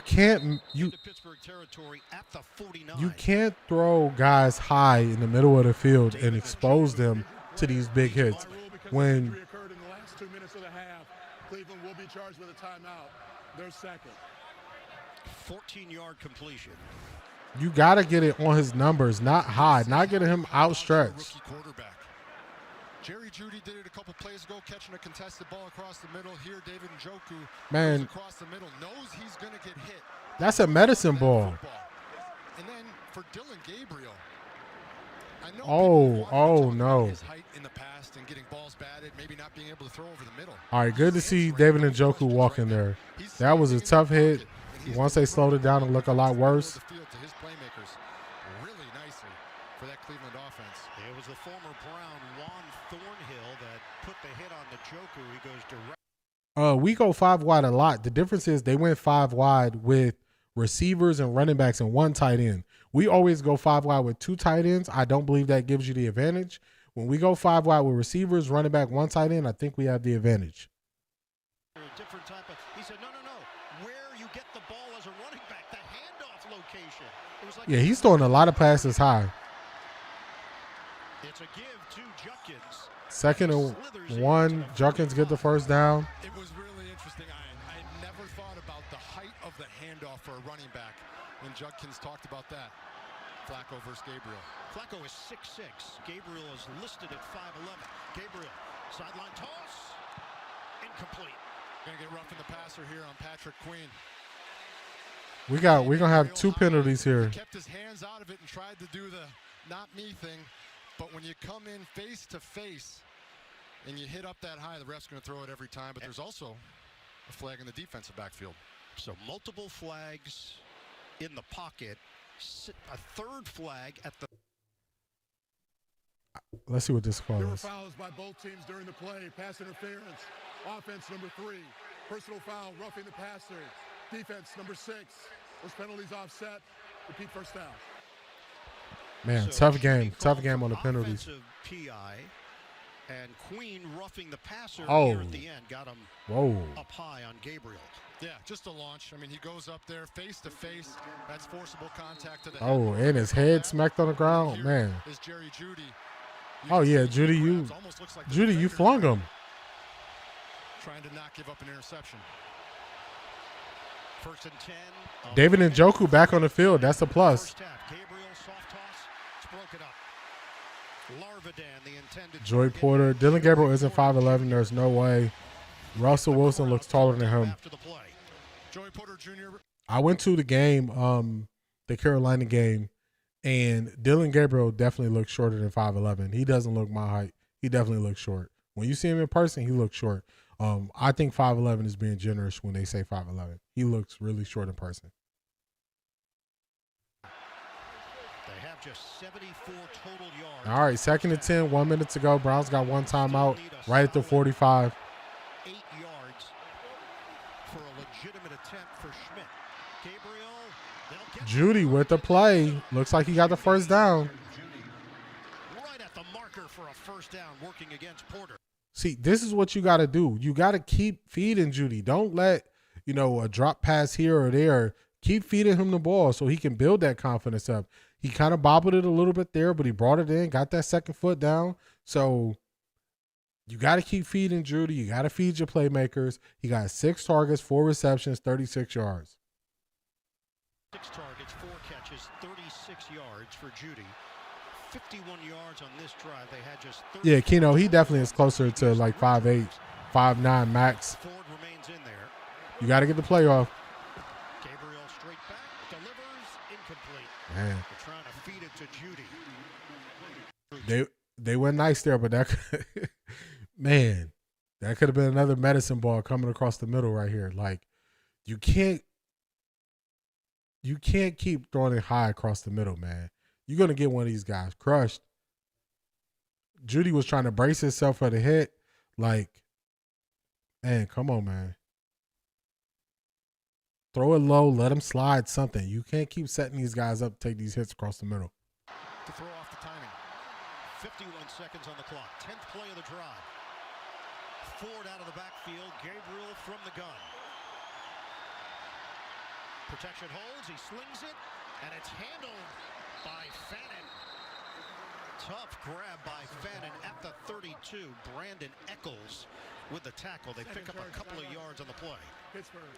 So Pittsburgh's in that throw to Jeudy, you had a safety sitting in the middle of the field. Remember, I told y'all that the Steelers run true single high safety. They show single high safety and they run single high safety.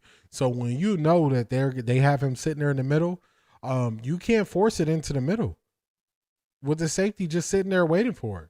And that's why Judy wasn't able to get comfortable and make the catch, because he know he about to get blasted because he running straight into a safety.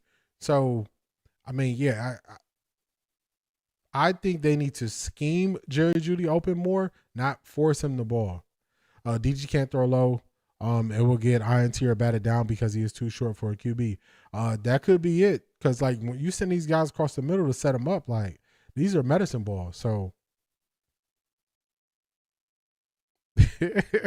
bro, he can't throw it low. He's already low himself. Hey, I'm trying to figure out something.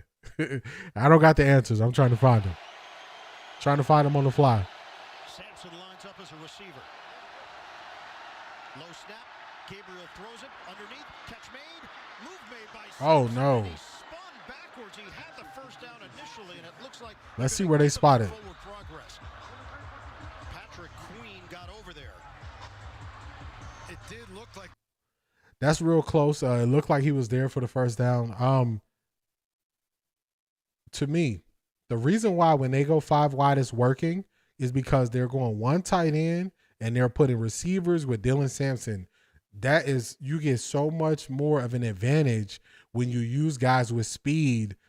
Okay, yeah, he should have got the first down. You get so much more of an advantage when you use guys with speed. When we're having 2 tight ends, you don't have the speed advantage. So guys, they can sit on routes because how deep are we running David Njoku, or how deep are we running Harold Fanning Jr.? So you need the speed advantage when you're going 5 wide. They running the same plays over and over. Yeah, that's true. It ain't creativity. They run it to say stop it. Judkins is back in there. 1st and 10. Let's see what happens. Gabriel steps and throws. Catch is made by Fanning. So you see right there, I don't like that short throw in the middle of the field. You got to hurry up and get set. That's crazy. Clock just burning down, man. But you get no separation when you have these tight ends in. We just chewed up so much clock there. Njoku got to get out of bounds. 11 seconds. Man, we just killed 25 seconds of time. It doesn't seem like much, but do y'all remember earlier when I called out that timeout? Now, since we ran out of bounds, the Steelers can call a timeout to get their guys set. Wasting that timeout off of the penalty, now you need that timeout.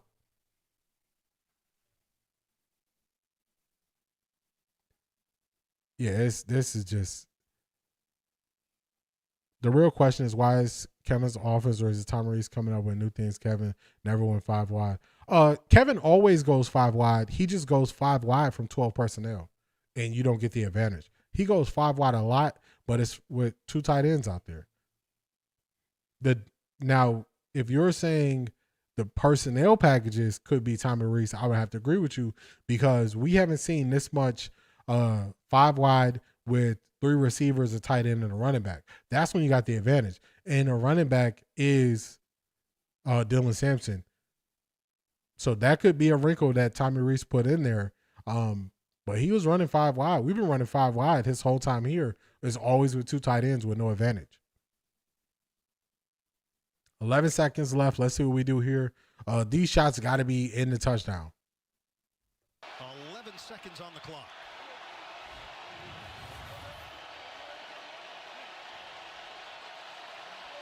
Shotgun.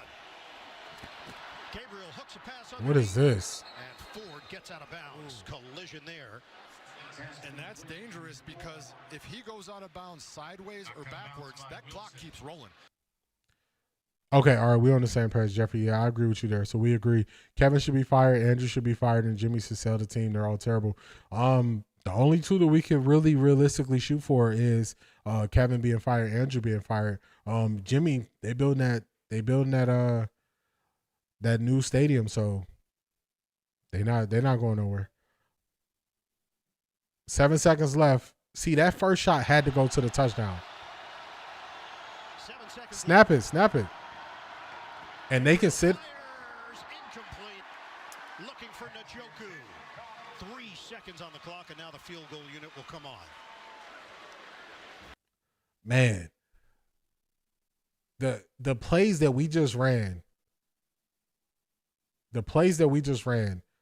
dumping it off in the flat to the running back out the backfield and not going for the touchdown when they didn't have defenders with their feet on the goal line, only for the next play to have defenders on the goal line. This is the exact same thing that happened last week versus Minnesota, and people weren't calling it out. It was poor clock management with how we handled the end of the first half last week, poor clock management with how we handled the end of the first half this week. I just don't get it. I don't get it. Where this is playing for field goals. This is crazy. Eventually, you got to play for touchdowns.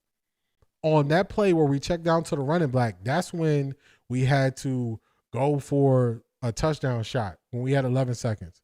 Hey, Dawn, how you doing?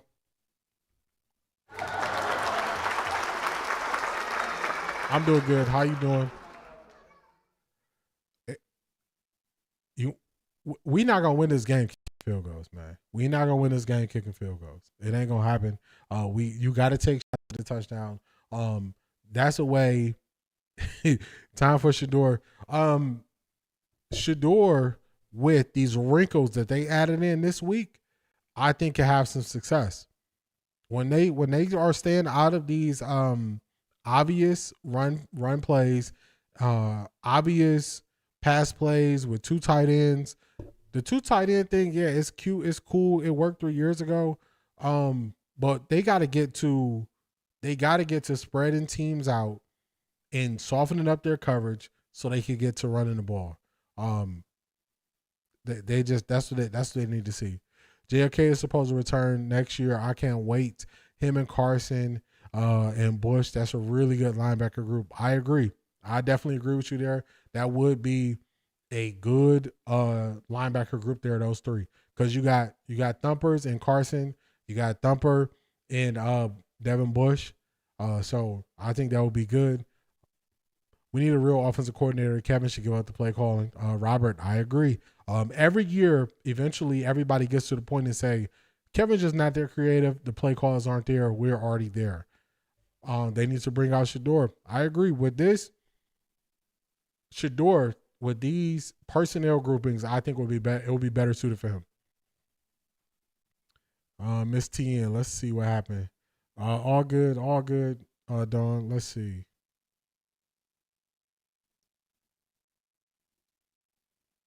AB will not be fired. He got good players. Kevin is mismanaging the good players and should go. So before the season started, I was saying that AB should go because AB has good players in this draft. But if you go back and look through his 6 total drafts, our first round pick from his first draft is not on the team. We just traded away the last first round pick before this year. Greg Newsome, not on the team. You look at his drafts in between, you're going to go a bunch of years where no players that he drafted is on the team. And that's an issue. That's why we brought Tommy Reese. He was supposed to run the same offense as Kevin modernized. I mean, that could be true because that's a wrinkle when they went 5 wide and they put different personnel packages there to say, hey, we need more speed. So hopefully Kevin is listening. Kevin's not being stubborn. If that is true and that's what Tommy Reese is in his ear saying, hopefully, he does more of that. Tony, no, let DG play the whole game. All lies about Shedeur from OTAs is being exposed.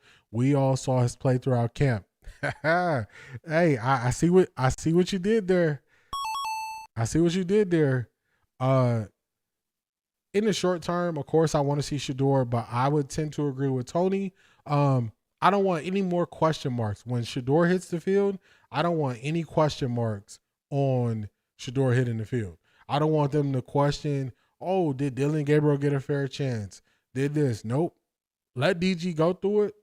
I say give DG 4 weeks. I say this should be a sliding thing. Or 4 weeks, that's when you determine if you go to the next quarterback. After 4 weeks, we determine Joe Flacco wasn't it. After 4 weeks, we need to determine should you move forward with Dillon Gabriel or should you move off of him.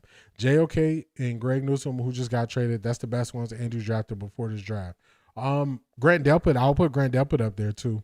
So I would say JOK, Grant Delpit, and Greg Newsome is probably his top picks that I've seen.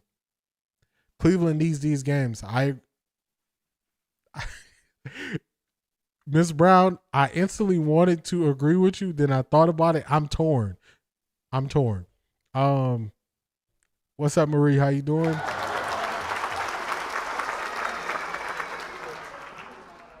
Let's see. Dillon put his receivers in harm's way. The defense is elite. I'm a Cowboys fan. I didn't realize Collins was in the team. He looks good on defense. Yeah, the defense is holding it down. The defense is looking good. The Browns offense just needs they need something, and I can't argue. Dillon is putting them in harm's way. He's putting them in. Great throw by Drake May right there. Great throw by Drake May. He is putting them in harm's way. You see David Njoku take the big hit. You see Jerry Jeudy not really put his arms out because he was setting him up to take the big hit. If you are throwing to guys across the middle, you got to put it on the numbers or you got to put it low. And he struggled to get the ball low. All of his throws where he's missing his target is high. So that's an issue for him.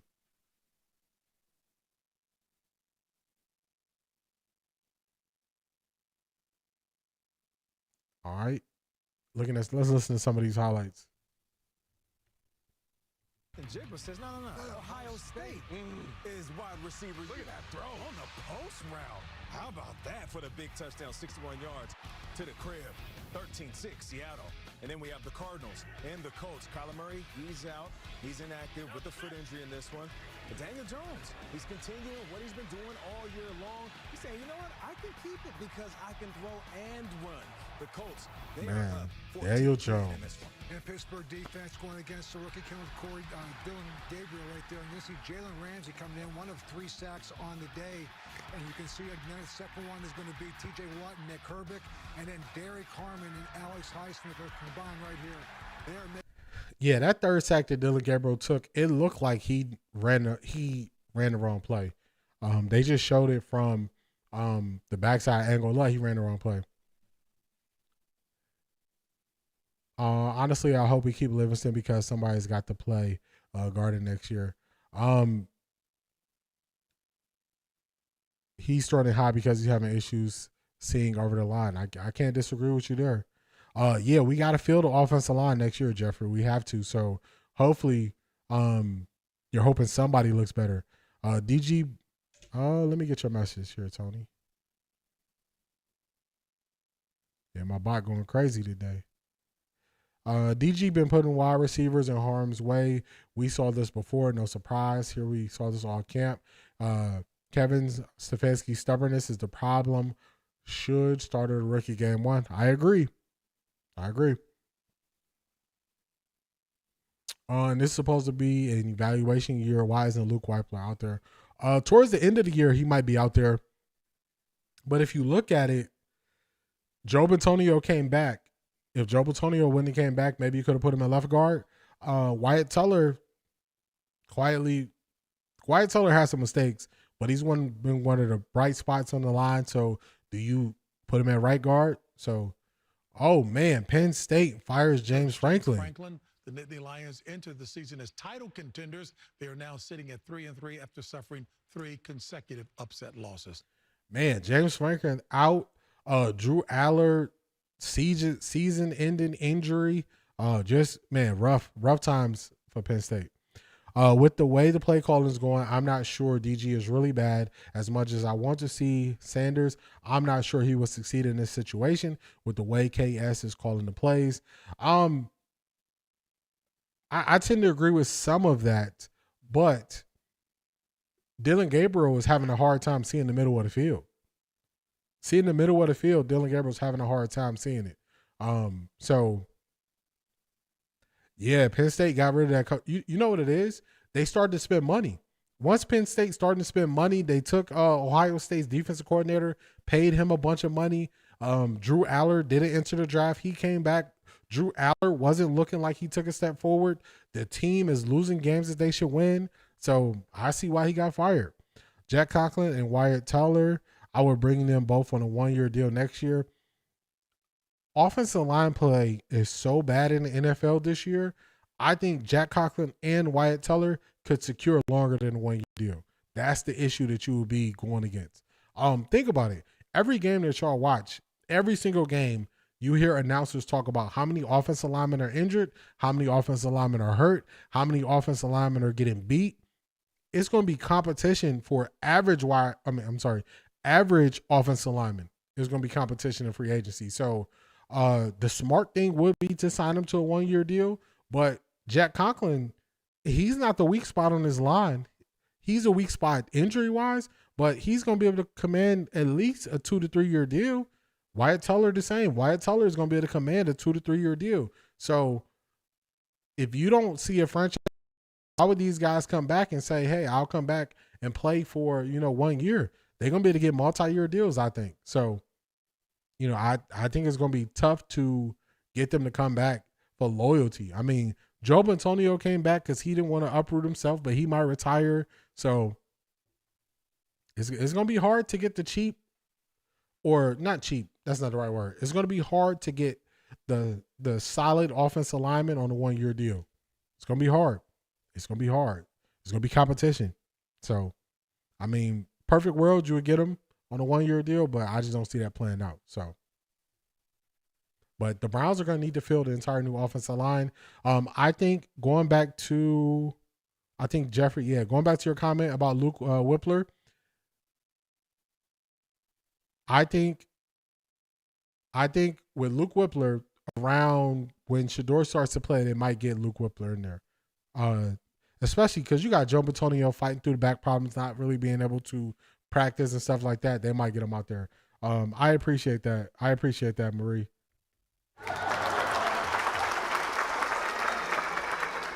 Definitely hit the like button. Definitely comment. Definitely subscribe. You all see the subscriber goal on the screen. It is this way.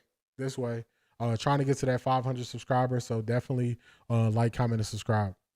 We have 2 first-round picks next year. What do you think we should do with them? In a perfect world, if it's me, I can't just tell you what we would do with the picks without telling you what I would do with the coaching staff. Coaching staff, I want to see a new head coach. I want a CEO head coach. So if you can get a veteran head coach who a team has moved off of, I want a veteran head coach. So we got to look at like Mike Tomlin, depending on how the end of his year goes. Jim Harbaugh, how the end of his year goes.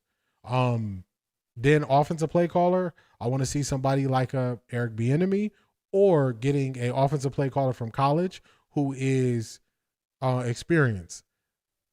If we do that, then you go to move forward with Shedeur.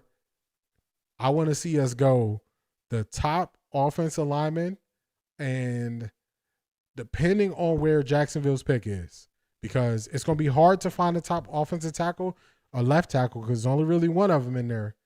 If we can't get him, I want to see us go Caleb Downs and top right offensive tackle, or go offensive tackle and wide receiver. So where is Zach Zinter? Did they give up on him already? I believe Zach Zinter is still on the roster. I just don't think they've been dressing him. I don't think he's been I don't think they've been dressing him. I don't think they've been making him active. Let me look it up real quick.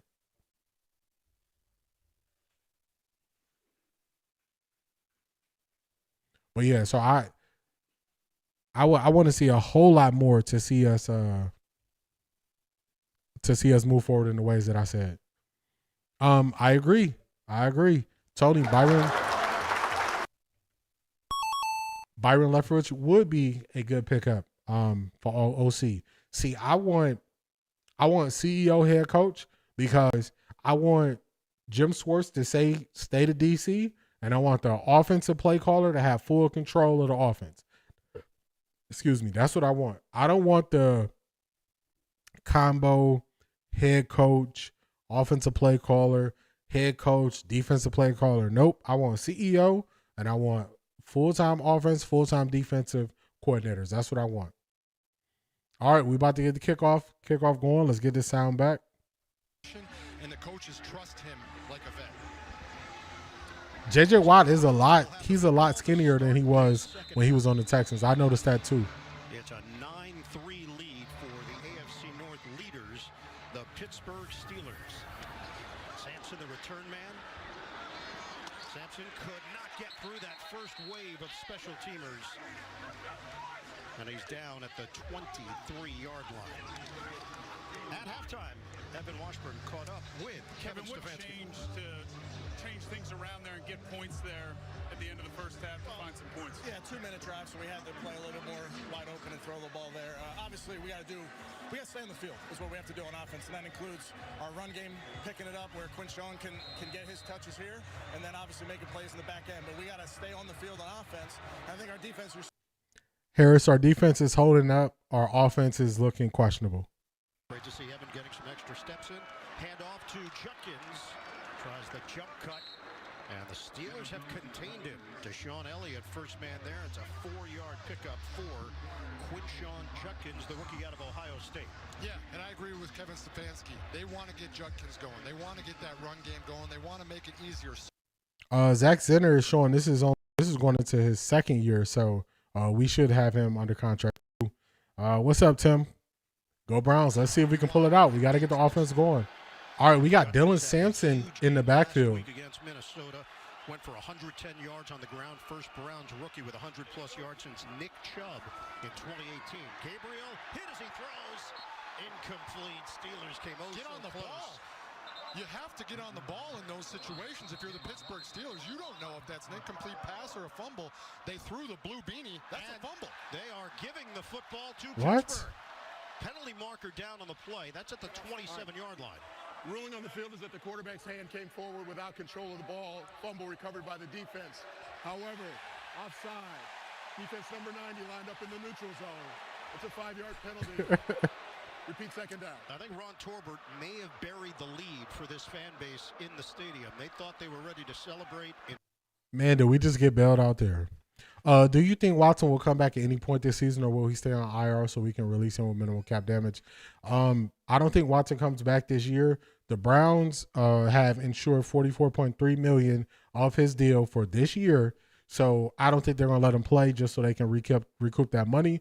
Also, it would be very hard for a guy to have surgery January 10th and be playing football in the same calendar year. For those reasons, I don't think he'll come back. After the penalty, Judkins.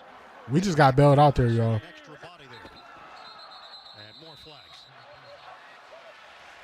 Ball start. Offense number 68. 5-yard penalty. Second down. And it's Cam Robinson. Yeah. So this was the previous call with Watt lining up there. Don't really have a great look at Yes, Jen Wealth, you figured it out. You're watching me watch the game. That's correct. That's accurate. In the neutral zone. But like we've said, they've been having that conversation all day long with the referees. Second down and 6 after the penalty. Gabriel gets rid of it and bobbled. Incomplete. Slay, first man there. Then Queen tried to get under it for the INT. So it's getting real scary what's happening to the Browns offense right now. Dillon Gabriel, we got lucky on that fumble that they called back because TJ Watt lined off all sides. Then this play out route should have been picked off. It wasn't picked off. We getting real lucky. I don't know how many times you can get this lucky in a game before these are turnovers. Let's see if they do it again here. If Njoku chips, and he does. Gabriel, he tried to swing it out. Instead, it gets knocked down. T.J. Watt ready. So he's going to get a chip from the tight end.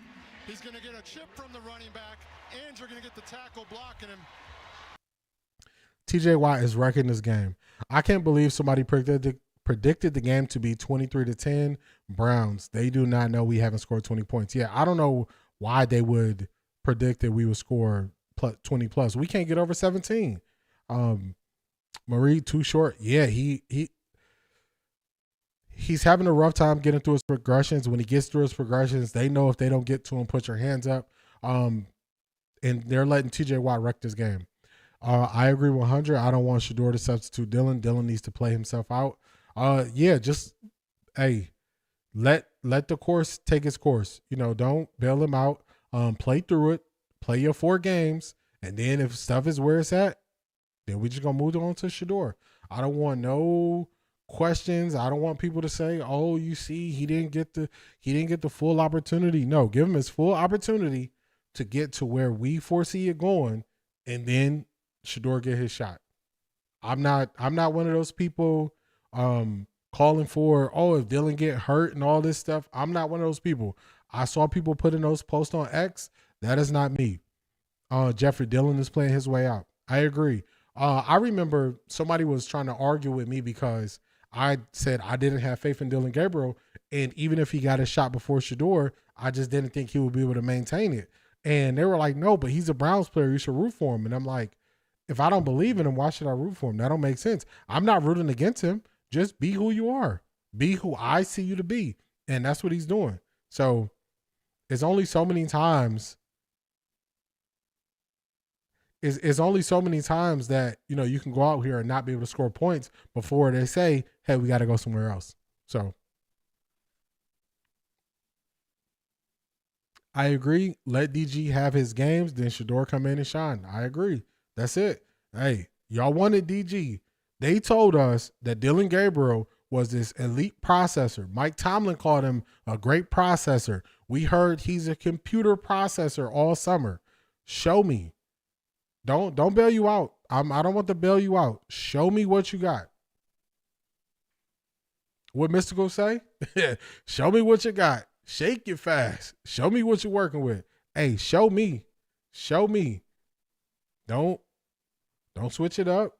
Don't have nah. Let him go out there and play. This is Kevin's guy, because this is not just on Dillon Gabriel. It's 3 layers to Dillon Gabriel being put in this position. They drafted him in the 3rd round. If it ends up panning out and he's going to be a career backup, why did you draft him in the 3rd round? That's on Andrew Berry and the collective. If Kevin Stefanski said, "This is my guy," and you wanted him and you believe him more than Shedeur, this is on Kevin Stefanski too. So it's 3 layers to this. And also, should he have been drafted before Shedeur? Those are the 3 layers. Those are the 3 questions, and those are the 3 answers we need to get. I think that person on X was testing Shedeur supporters. We don't want anyone to get hurt to win. I agree.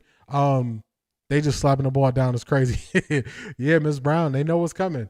When it comes to people making posts like that, I have a term for it. I call it dog food. If you ever had a puppy, you'll feed them. You'll feed them 10 minutes later, they'll eat again until their stomach hurt. So I call that stuff dog food, because they're just throwing something out there, hoping that somebody bites on it, and it's just to cause controversy, to box you into something negative. That's what those comments are. Those type of posts and everything. All right, Jalen Warren's in there. The Browns doing what they do. Late penalty comes in. We got to see what happens with that. Dillon looks like a left-handed Gardner Minshew. Gardner Minshew actually had some good moments when he was in Jacksonville. He had some good moments for the Raiders before he got hurt.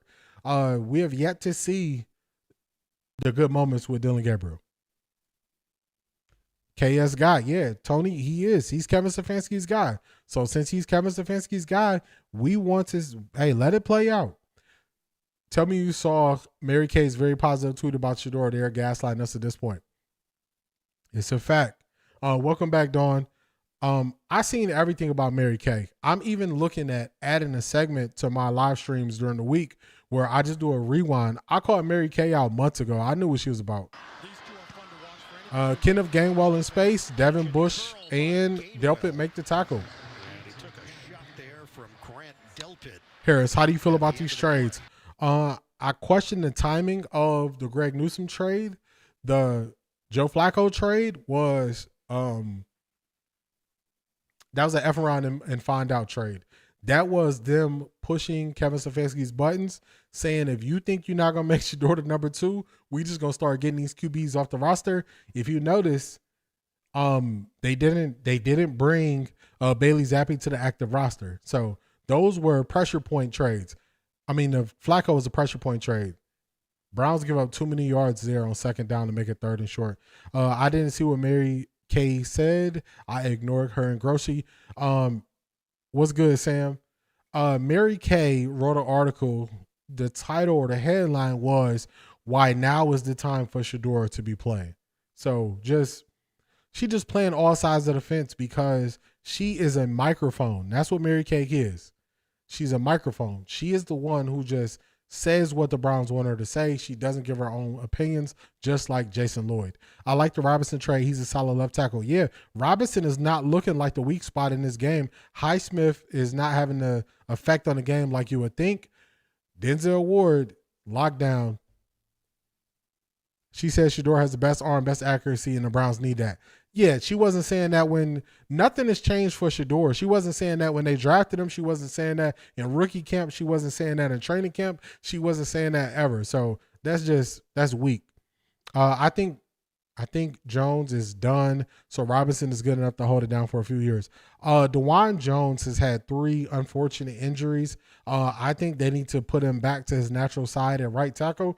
But that would not stop me from drafting a top right tackle in the draft based on how I lay stuff out. Browns almost blocked that. They almost get a hand on that punt. We got Gage Larvadain returning it. He's not seeing anything. He gets tackled around the 34, 35-yard line. Oh, my goodness. Did the Browns rough the punter? 4th and 4. Yeah. Penalty marker thrown down at the 17-yard line.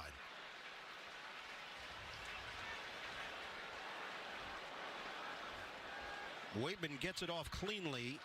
No, he got blocked into him. Was blocking. Running into the kicker by the defense. It's a 5-yard penalty. Will result in a first down. And it's Cameron Thomas that will give the Steelers a first down. In these AFC North games, the score is 9-3. You just can't be giving up extra possessions to your opponent. And that is a huge.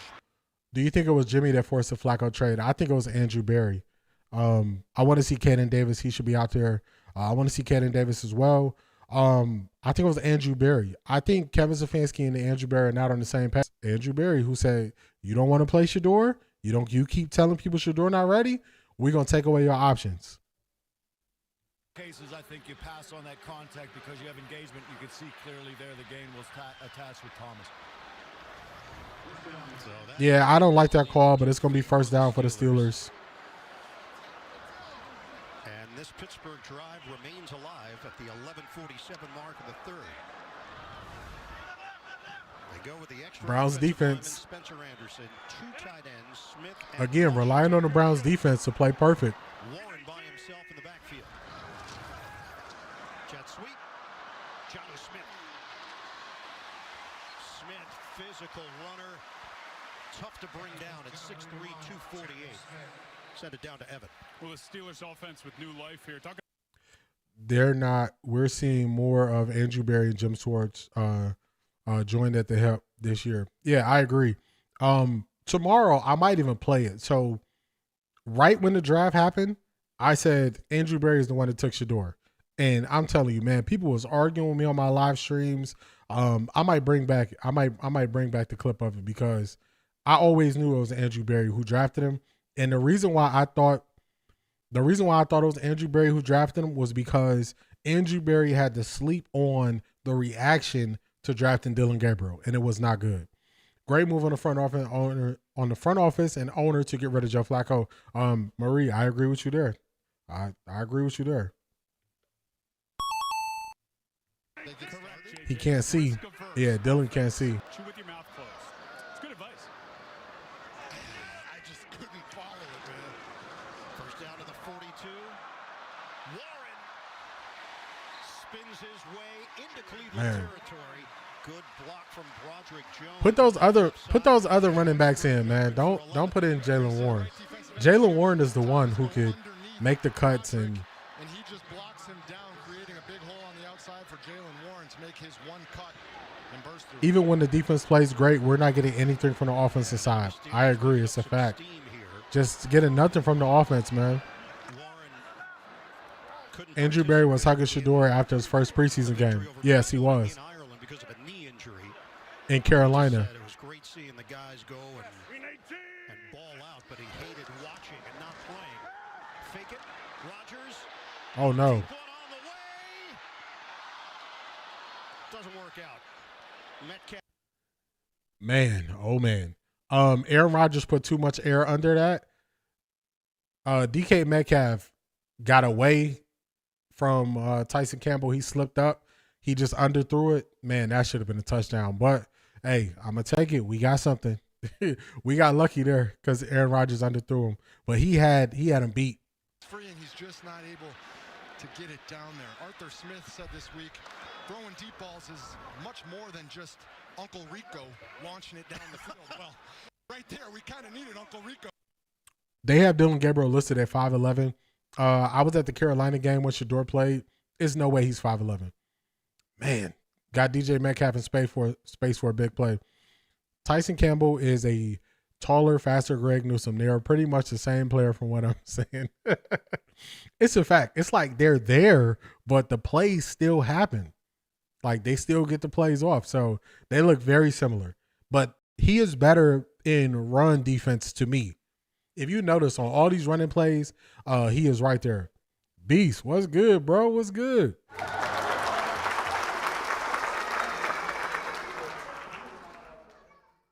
Third quarter, 3 points, facts. Yeah, the offense ain't it. DG 5'9", he's not 5'11". Yeah, I don't think he's. Man, Jaylen Warren starting to get hot. Yeah, I don't. There's no way he's 5'11". He must be 5'11" with tall cleats because I saw him. I even got pictures on my phone of Dillon Gabriel when he walked onto the field before the game. He was standing next to Jack Conklin. Man, so short. And at the end of this game, if you're watching this game at home, look at when Dillon Gabriel goes up to other players on other teams and they dapping each other up. You're going to see he barely had people's shoulder pads. And I'm just saying what it is. Beast, wishful thinking. Shedeur is not in the game. It's still Dillon Gabriel. We might have more points if Shedeur was in. Yeah, they had to be tall cleats. It's a nice tackle by Alex right there. They're running the zone. Yeah, no, not yet, Beast. But it's pretty tough to sell the zone. Offense ain't really moving the ball. Quarterback. I don't think there's a whole lot of threat of him keeping it and burning the edge.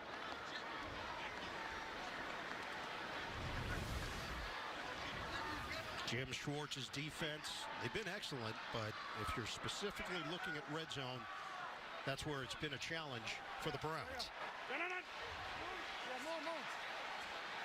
Oh, no. Dog, you must be ahead of us. You said Pittsburgh touchdown? Sprint out. On the move, directing traffic, throws. He was right.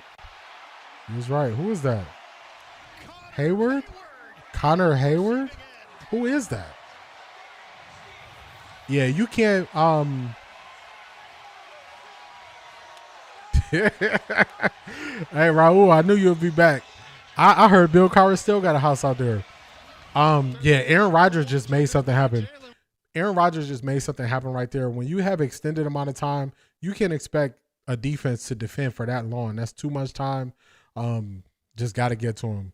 Threw across his body. Hayward caught it. That's just, hey. So I got a question for y'all. Now, do we blame the defense for finally giving up a touchdown in this game? Hayward is the fourth tight end. Man, yeah, I seen it. I'm like 83. I'm like, I don't even know who that is. So do we blame the defense for giving up this touchdown when they've been holding this game close this long? Do we say, oh, man, like everybody tried to do last week, oh, the defense. Man, the defense is doing something the whole game. You can't now blame the defense. At what point do we say the offense has to give you something? We have 3 points. And everybody always goes to the end of the game. But Kevin Stefanski burn that timeout early. We were driving downfield. We had an opportunity to score, but he had to change his play calls because at the end of the first half, we got no timeouts. He did the exact same thing last week. Kevin Stefanski did the exact same thing last week. So everybody's going to the end of the game, but he's blowing his clock management in real time at the end of the first half, and we getting 3 points. He's playing for 3. It's no way we should have burned that first time out in the first half after a penalty where you had extended time and we couldn't get a playoff. It looks like the defense in the last 2 weeks has given up a little bit, and I don't blame them. You can't blame them. I mean, they on the field for so long. Remember, time of possession. I went to time of possession in the first half. When I looked at it the first time, it was right under 18 minutes to 8 minutes. So they doubling up. They on the field double the time. Let's look at time of possession. Let me get time of possession now because it's only going to be worse. Let's look at team stats. And everybody who's defending Kevin Stefanski all week, are they looking at these things?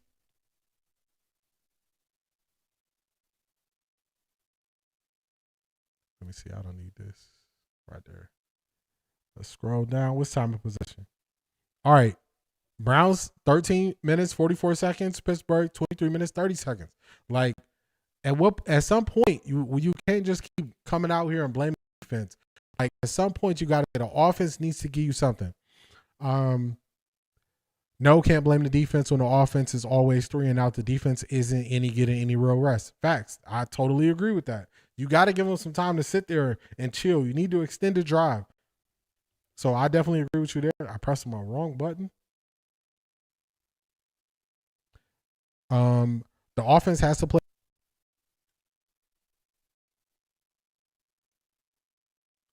Y'all are all seeing this. Man, oh man, stop.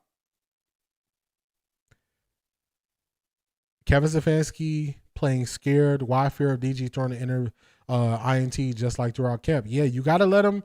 If y'all notice in the first half, they weren't sitting on routes. If y'all look now they are sitting on routes at the sticks because they know he's not throwing it deep. Man, my computer must be getting tired. It's slowing down. If Dillon don't get one in the end zone this game, I'm starting 12 next game. Hey, big dog, I can't argue with you.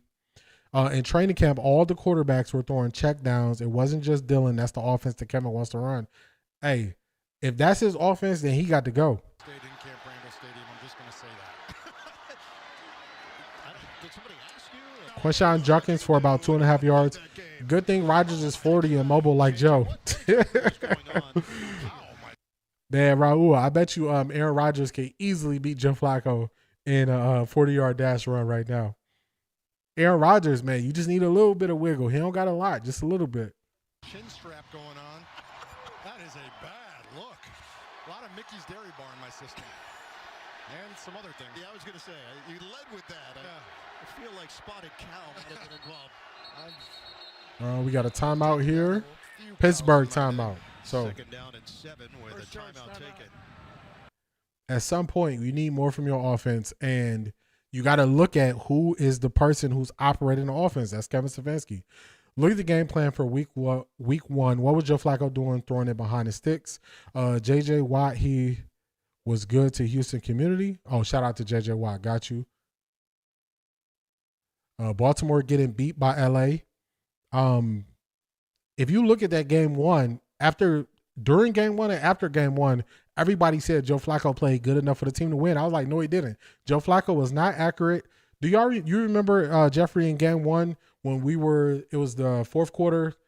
It was the fourth quarter. We were driving. We were in the red zone, and Joe Flacco ran forward, got scared, and started running backwards in the pocket. I'm like, what is he doing? Joe Flacco did not play as good as everybody wanted to say he did.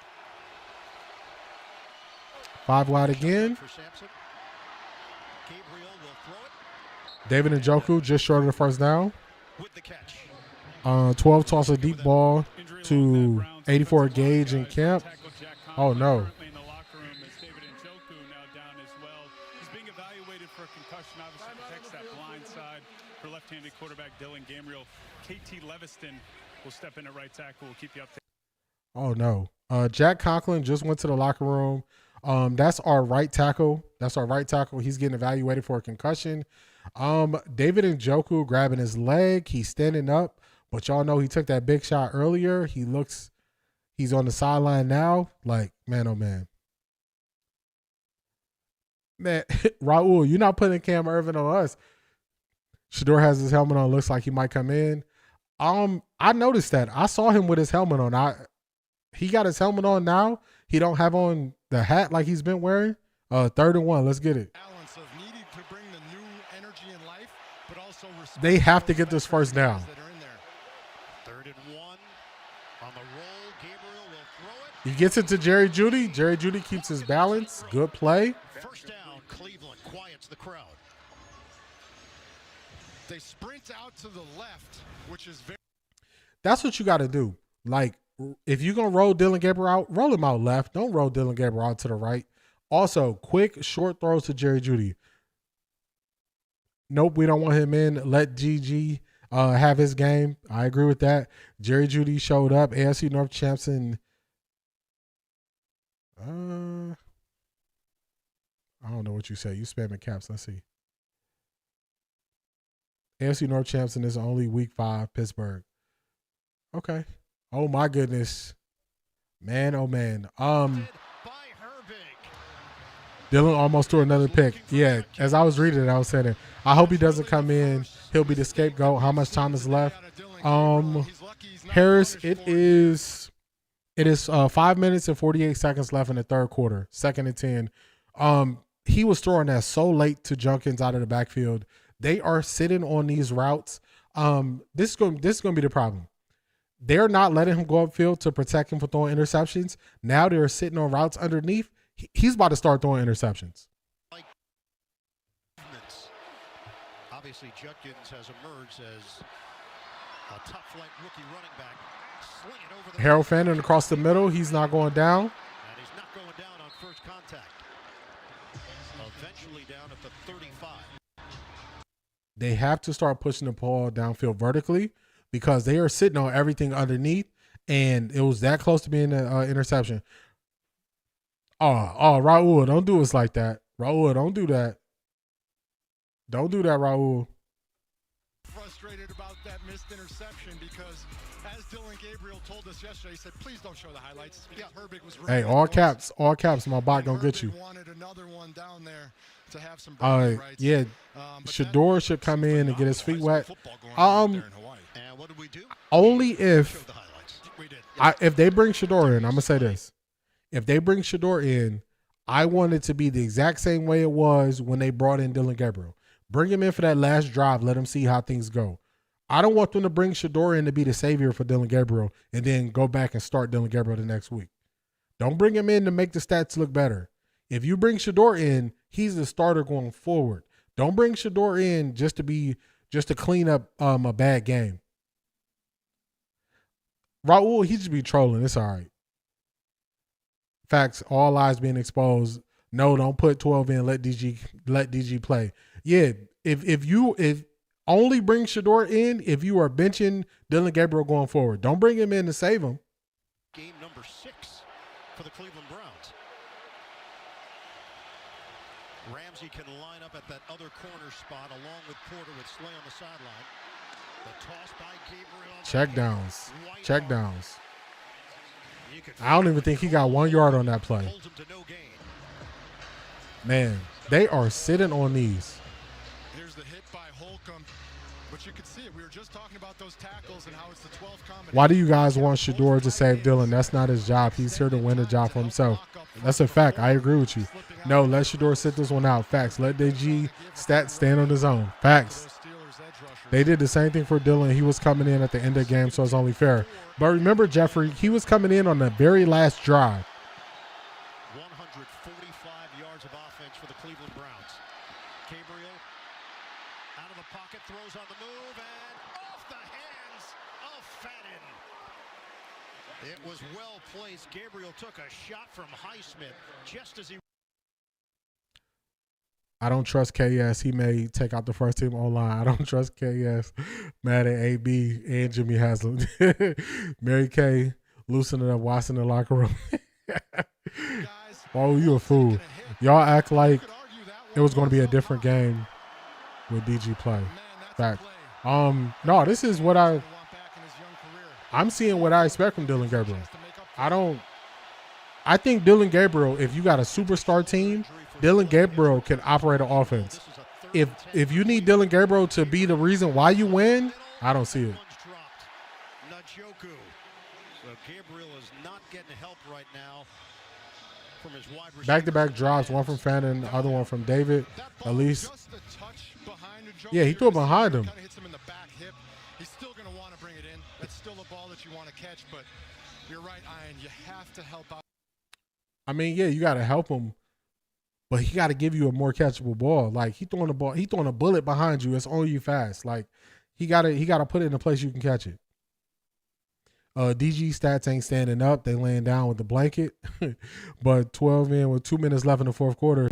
Straight facts, well started. Yeah, I agree. They brought in Dillon Gabriel on the last drive. And remember, see, this one thing I always have my memory.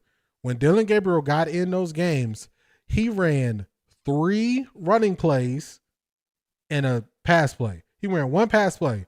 When he got in the other game, he ran 2 running plays and 1 pass play on third down. Don't go bringing him in trying to be no savior to make the game look better, look closer, bring him in the fourth quarter. No, because you want to know what the Browns told me? The Browns told me Shedeur was not ready. The Browns told me he was too far behind. They told me it was a big gap between Shedeur and Dillon Gabriel. That's what they told me. I didn't believe none of it, but that's what they told me. So since you told me that, live with your choice. Live with your choice. They told me that Dillon Gabriel was Kevin Stefanski's guy. If that's your guy, ride out with your guy.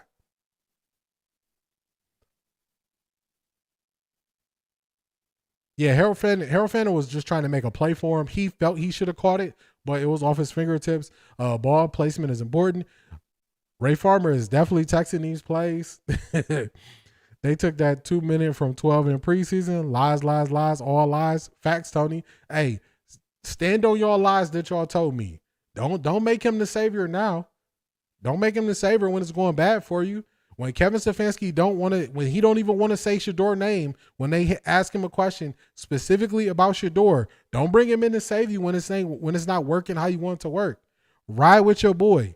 Don't you bailing on your boy after he start a game and it's the second game and it's only the third quarter. Now you want to bail on him?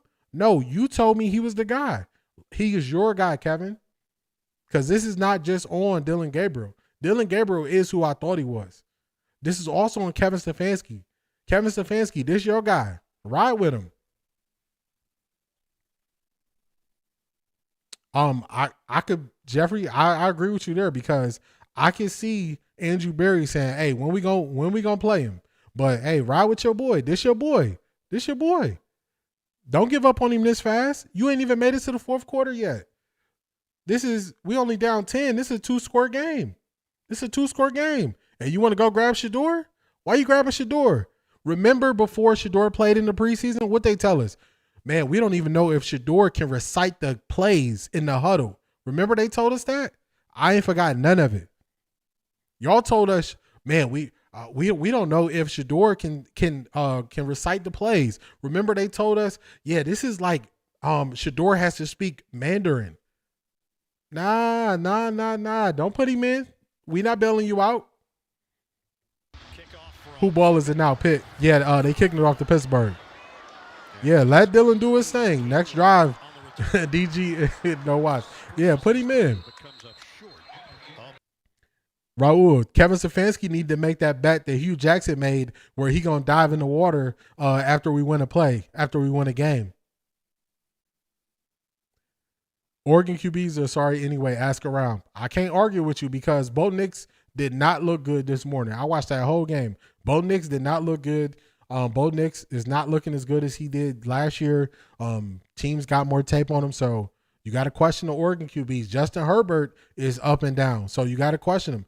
Dillon Gabriel is a low-tier starter and a high-tier backup. Dillon is garbage. Shedeur needs to be QB1. Hey, after the bye week. On the ground, Gainwell carries it for a first down. Hey, Tony, DG the competitor, not the entertainer. Come on, DG, run extended plays. Facts.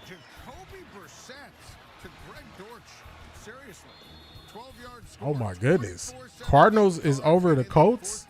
What's going on there? Yeah, Kyler Murray out, so Brissett going against the former team and certainly handling his business as usual. Gainwell met by Delpit. Steelers go back-to-back. Facts. 12 just an entertainer. He just here to entertain the people. The middle of this field is getting pretty beat up. You can see as these guys see, Raul, I knew you remember that.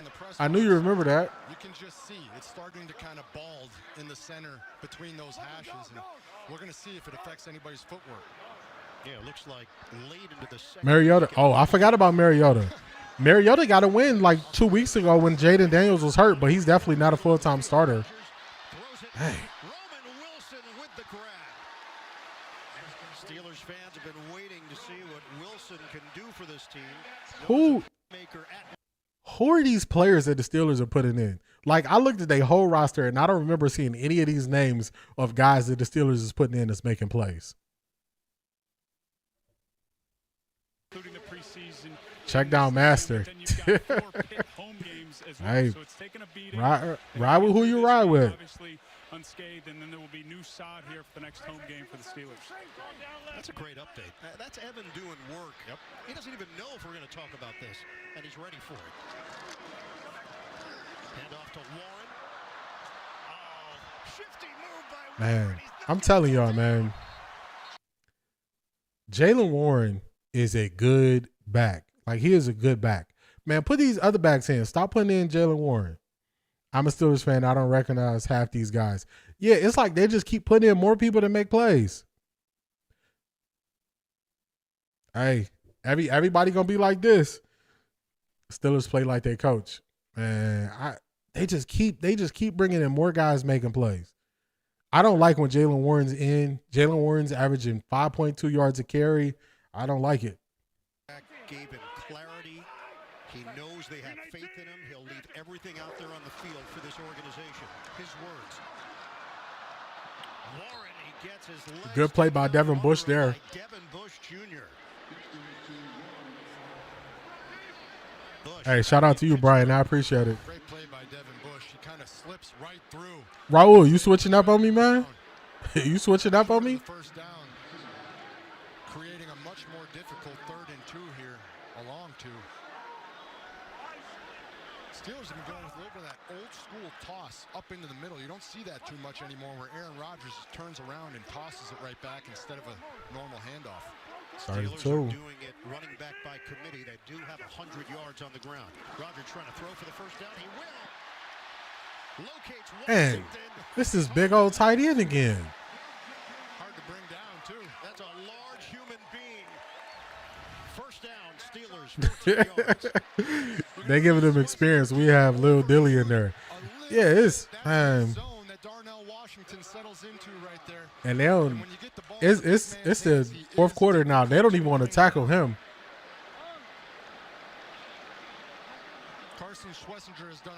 Hey, salute, Raul. Salute to you. He did have a play in Yeah, man. Washington is something else, man. Biggest opportunity of the season.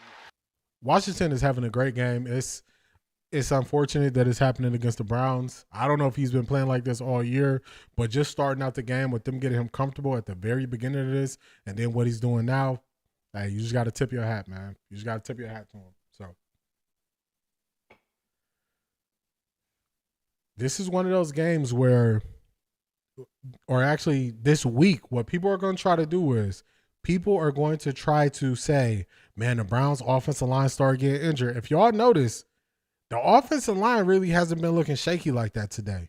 Just in real time on first, number 80 is a big boy, Washington 6'7". And they talk about Washington only weighed 270 pounds. I'm like, man, 270 pounds win. He is 300 easy right now. Let me see what your message said, Jeffrey.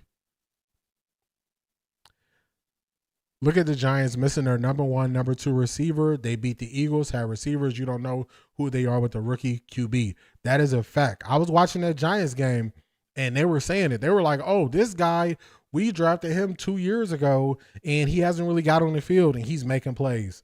And Jackson Dart get him the ball. It's over with. Dillon can't score a TD. Yeah, that's what it is. Cleveland need Bernie Kosar, Kevin Mack, Eric Metcalf back. Facts. We need something. We need some help. Help me. We need some help for sure.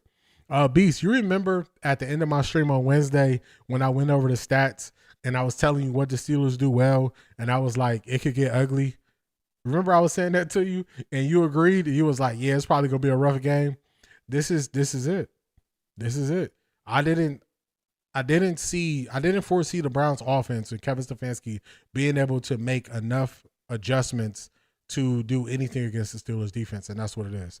I really think Kevin's wife bought a 12 jersey. That's why he don't like him. It's something.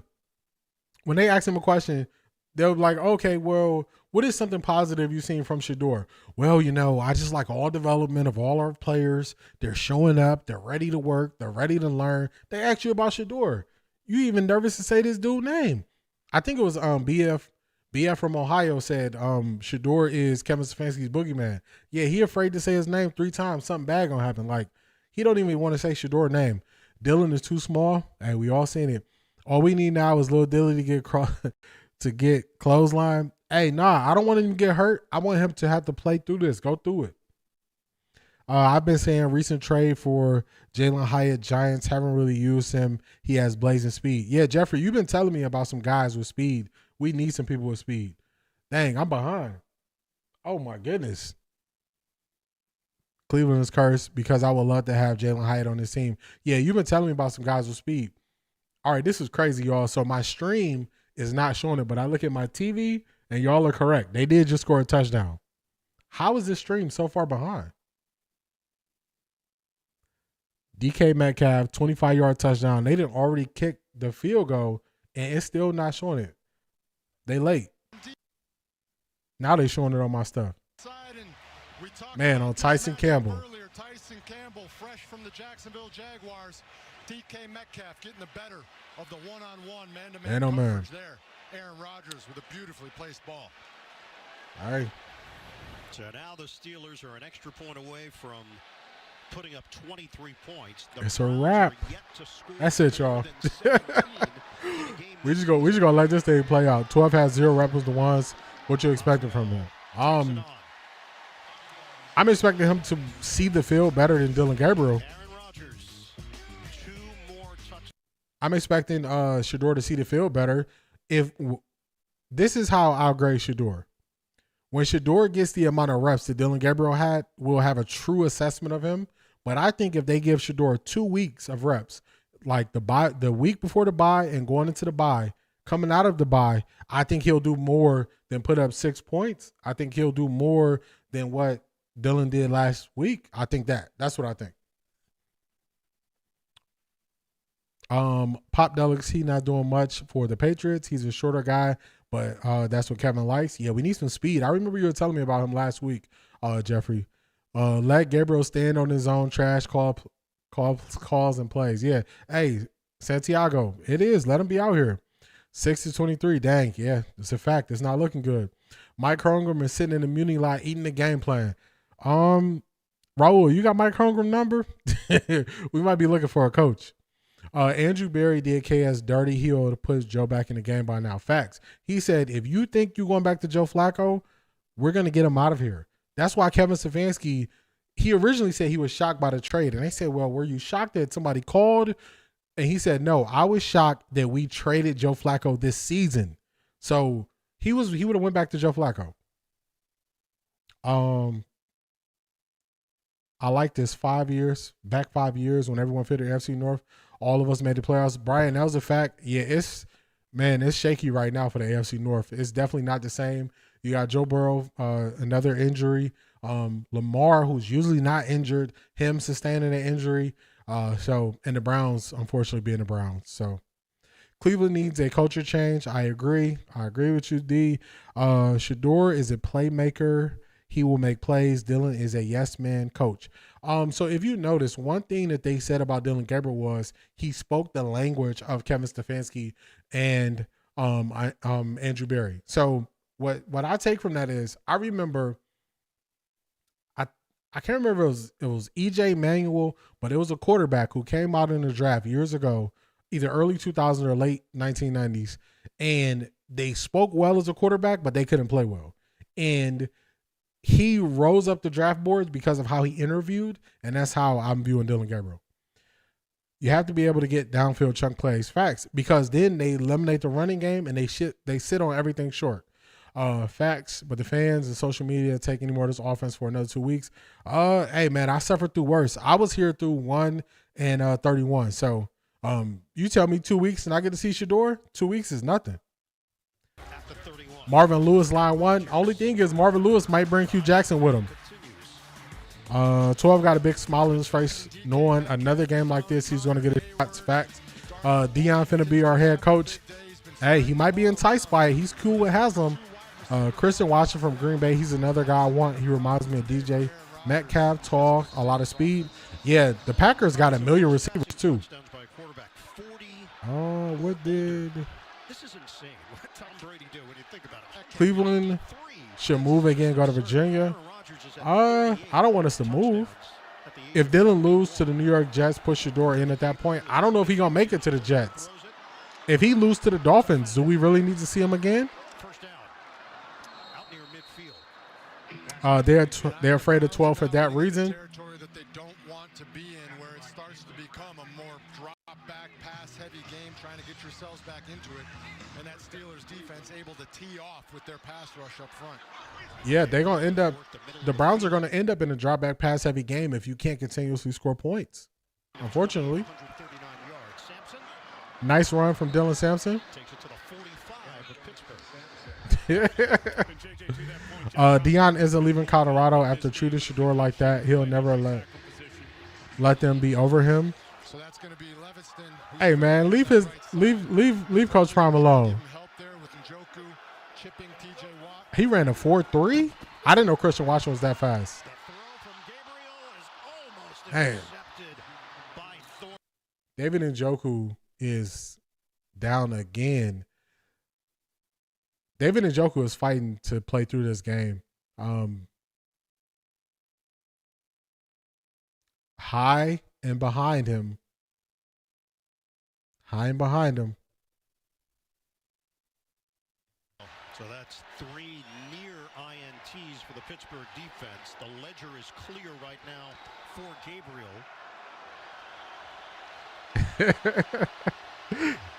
Raul was funny. You got the burn the timeout. You got to burn the timeout. Nope, they got it off.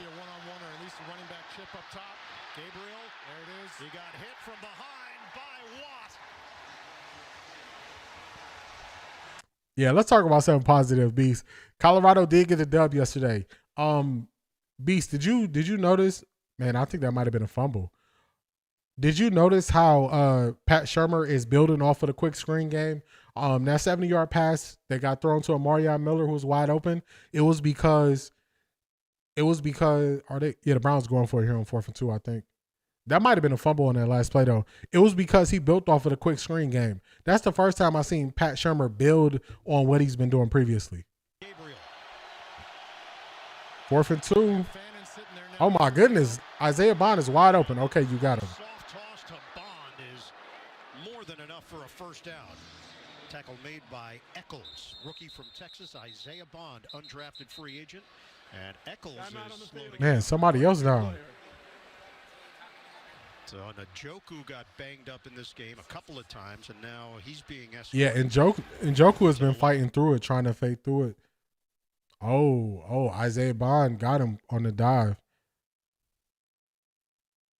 Yeah, when Isaiah Bond, when he can run the whole tree, he's gonna be a beast. But you see that they had him in that kind of like that messed out crossing route.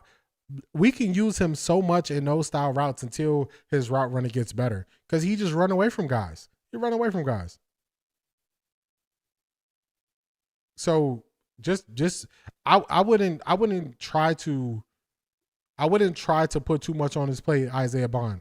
Hey, you fast, we gonna have you running away from guys. They run cover one and they run cover one man and they press you, try to win right away. We're gonna throw it up to you, up to sideline. Like I would give him simple directions. Make it simple so you could take advantage of his talents now. Yeah, Tony DG almost had hospital passes out there. Boxing Logic, yeah, he been throwing hospital passes all game. Schwartz was fast. How did that work out? Schwartz was fast. He couldn't do anything else. He couldn't do anything else. Schwartz was he was out of the league after he was off the Browns. He got one more opportunity, then he was out of the league. They never developed him. He didn't really have like the skill set. I think Isaiah Bond is definitely better than Schwartz. But that's on Barry. Andrew Barry picked him.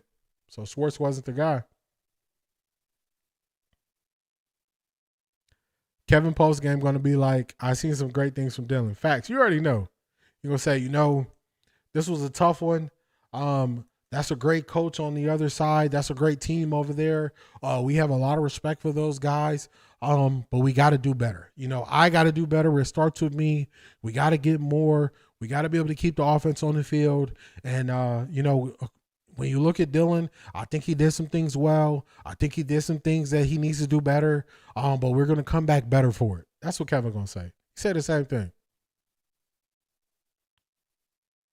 Yeah, he catches it when you give him a shot and you put it on him. He can catch it. So I think it's definitely some things that, they can get from him. Raul, he got on the Freddie Kitchen special. Marie, DJ Metcalf was on Seattle and he got traded to the Steelers this offseason. Y'all know Kevin gonna say the same thing. He gonna say the same thing. In the fourth quarter, Cleveland driving. First down for the Browns. The flip, Gabriel to Ford, and Queen is ripping at the ball. Steelers were coming at Ford from all angles, and they. So this is the difference. Y'all remember last week? Last week, as the game started to get out of hand, Minnesota was not going at the Browns like Pittsburgh is going at the Browns. Tomlin said Queen played his best game as a Steeler in Ireland 2 weeks ago. Ford with the grab. And this time he takes it. You're right. Don't forget, it's on all of us to do better. We win as a team, we lose as a team. Facts. I forgot that one because he always say that.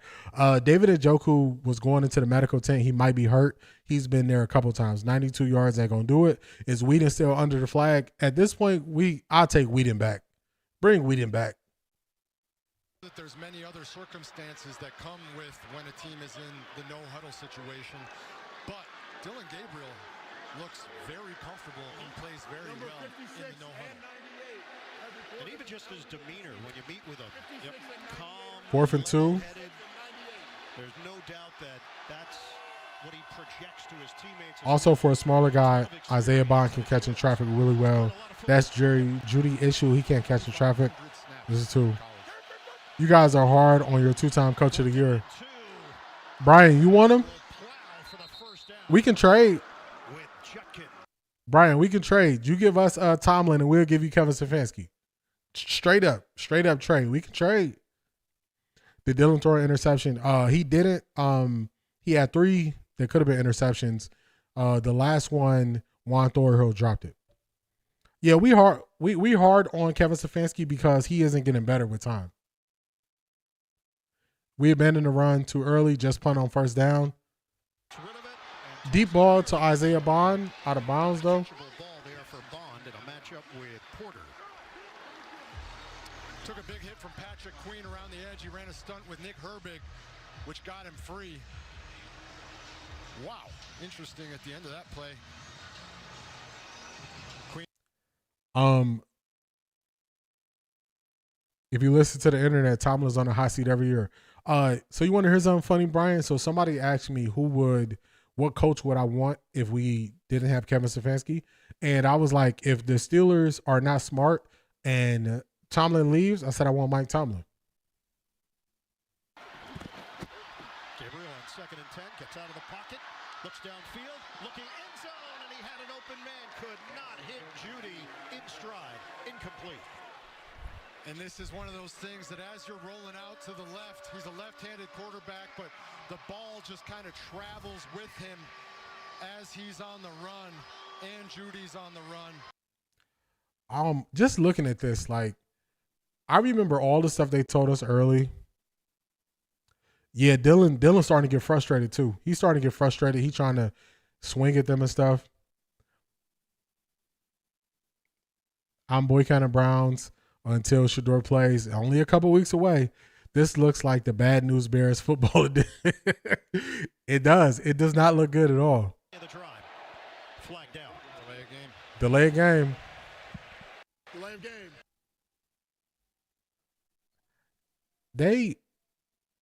They said that Dillon Gabriel was very accurate. And it's one thing to be accurate in college, but accurate in the NFL, you got to be willing to throw in the tight spaces and believe you can get the ball there. And if you get Dillon Gabriel it's not like he's second guessing, but if you make him think for half a second, when he throws the ball, it's just sailing. It's floating so much. 3rd and 15. Gabriel lets it fly. Oh, My goodness, man. Marker was down. Another one comes flying in. Yeah. He is going. Got leveled. Man, he is going to get one of these guys. Man.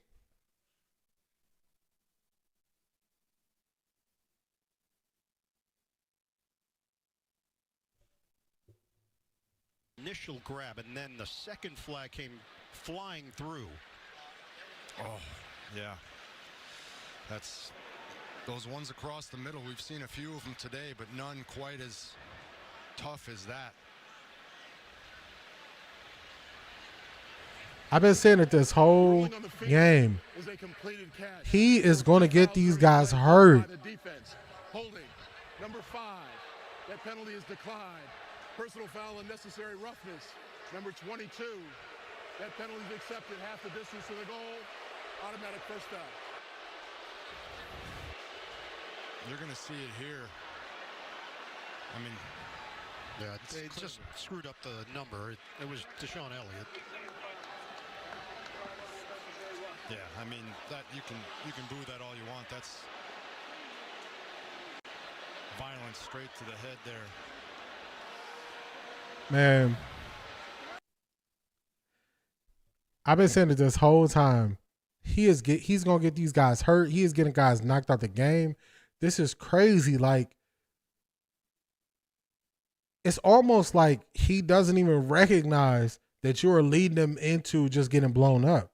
Like, this is crazy. And you are setting these guys up because they are trying to make a play for you, and you are not thinking about you putting them in harm's way every single play. This is crazy. 8 yards tacked on with the penalty.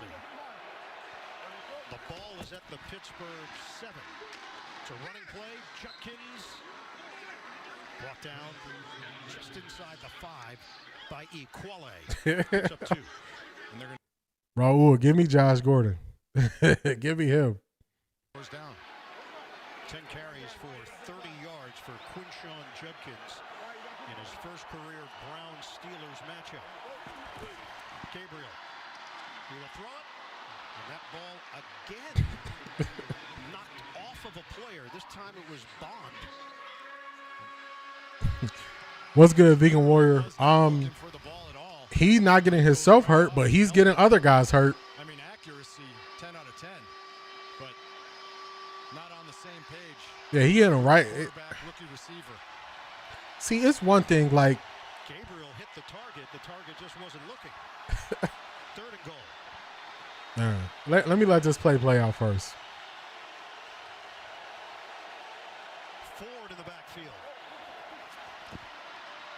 Gabriel, contact, flag down.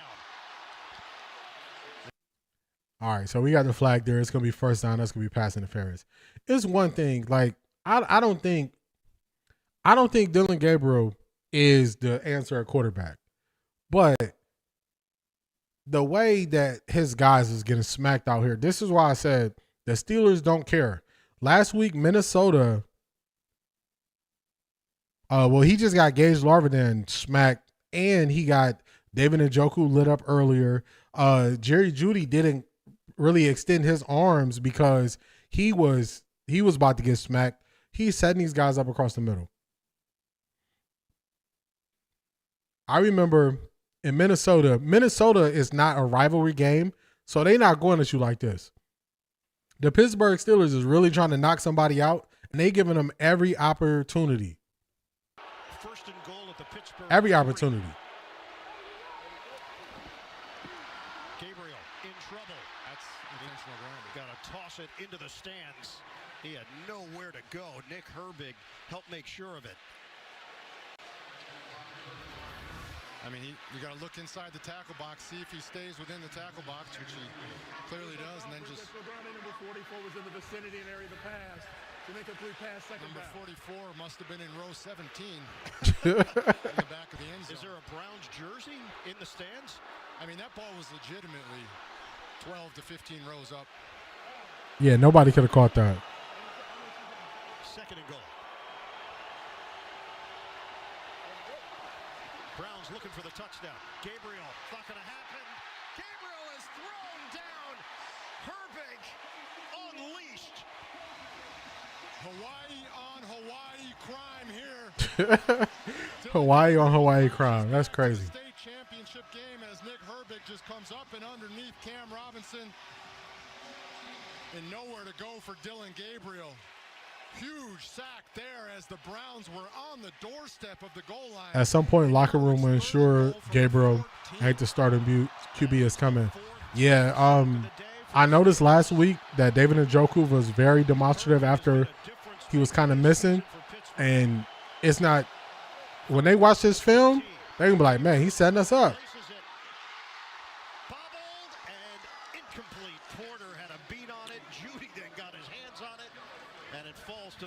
Yeah, it's ugly. It's ugly. Joey Porter Jr. has not allowed a man-to-man coverage touchdown since 2023. There he almost had an interception in the end zone. Man, Joey Porter looks shaken up. So the reason why the Pittsburgh Steelers are able to play so fast is because they know you only have a couple options of what you can do, and they know what you're going to do before you do it. That's why they keep being about to intercept passes. That's why they keep being in the right spot for the plays. And it's only so much longer that people are going to keep putting their health on the line for you getting people lined up like this. Offensive line will be setting him up soon. Keep watching. Yeah, this is how you lose a locker room. This is how you lose a locker room. Shedeur can see more open men than Gabriel. Yeah, it's a fact. So do we blame Jerry Jeudy for dropping that pass? No, that was the defense won that rep.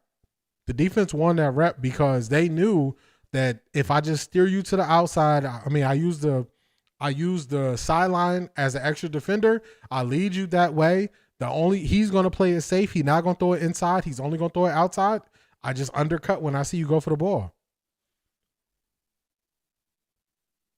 Yeah, he is limited.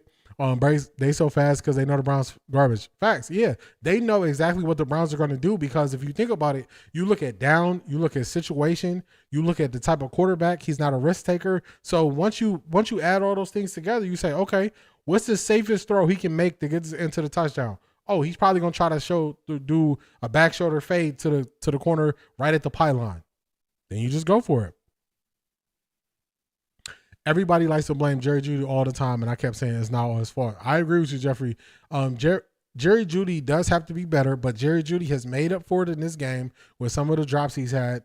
But some of the situations, you're putting guys in losing situations. That was a losing situation.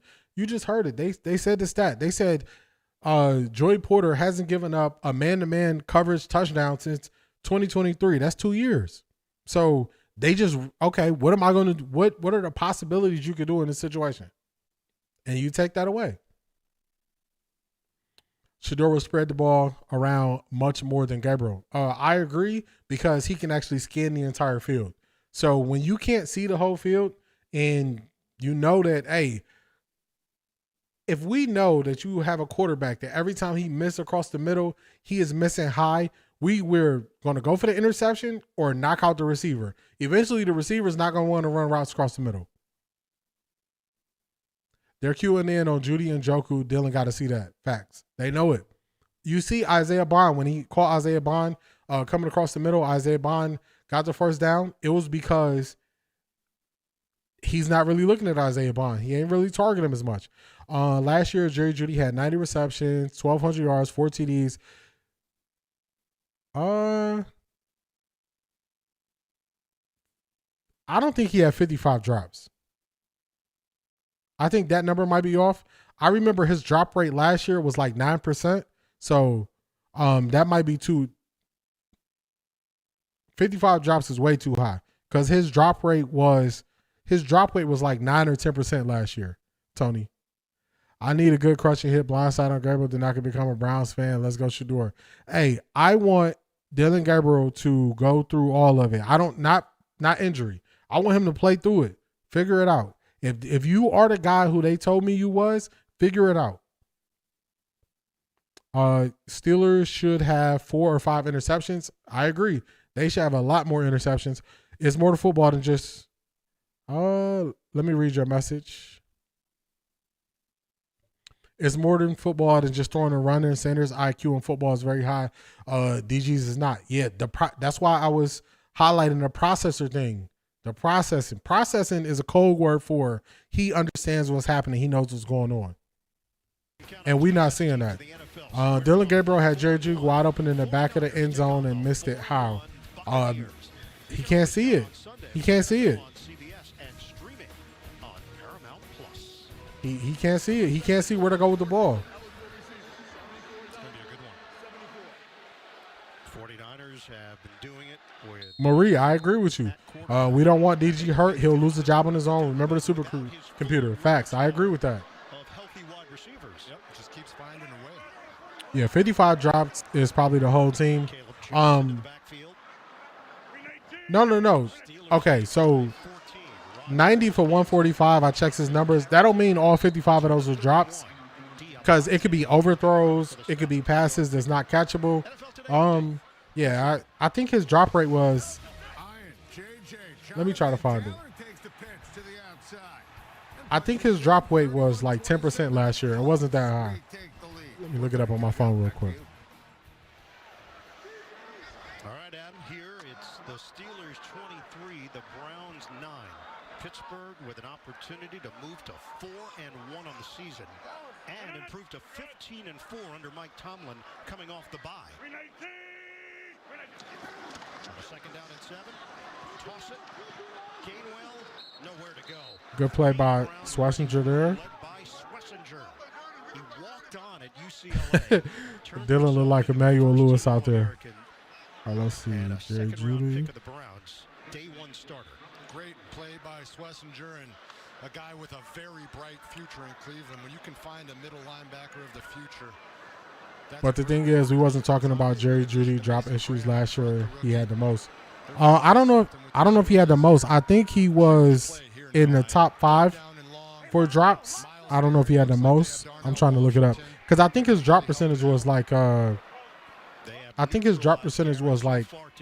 think it was 9% if I remember correctly when I looked it up. Second charge timeout. Pittsburgh. I'm trying to find it now on PFF. 54 mark of this fourth quarter. This is a must stop for the Cleveland Browns. Yeah, this is one of those times where you need a big play from your defense. Getting off the field any way possible. Batted ball, sack, PBU, which is a pass breakup. Just need to get off the field, give your offense the ball back. A first down here is a backbreaker. And if you're the Pittsburgh Steelers, they called that so because they know how important. I'm looking it up right now on drops on PFF. He had 10 drops last year. Jerry Jeudy had 10 drops last year. So, yeah, drops wasn't a big issue for him. Shotgun for Rodgers. Gainwell sets up in the slot. On 3rd and 8, Rodgers throws it low, caught by Gainwell, and then tackled there by Schlesinger making another play. Yeah, and he did a really nice job finding his way through traffic. Pittsburgh was trying to run almost. Also, everybody brings up the money. We paid him number one receiver money. Yeah, we did pay him like a number one. Great drive there by the Browns defense. Time left in the game, Harris. It's 7 minutes, 5 seconds left in the fourth quarter. Pittsburgh 23, Cleveland 9. The punt from Waitman. Not much of a rush. Waitman. End over end. Bond from the 16. Little shake and bake move. He's now trying to circle and get to the outside. Stiff arm. And it's forced out of bounds at the 26 by Holcomb. 50-yard punt, a 9-yard return.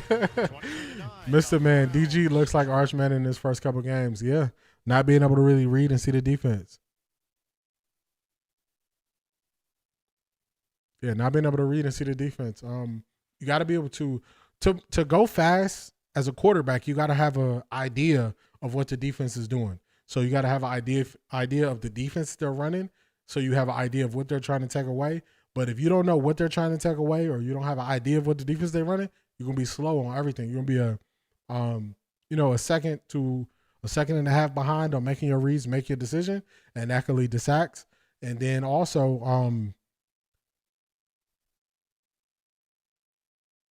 I agree with that. Yeah. But we pay Jerry Jeudy low in number one money and high in number two money. I agree with that. DG can't play in this league. DG probably could play in this league if he was on the Philadelphia Eagles, where he was not required to be the whole offense or make things happen. Maybe, but just him, he's a cog in the wheel. He's not the wheel. Is Dillon being a competitor today or an entertainer? GG, what's good?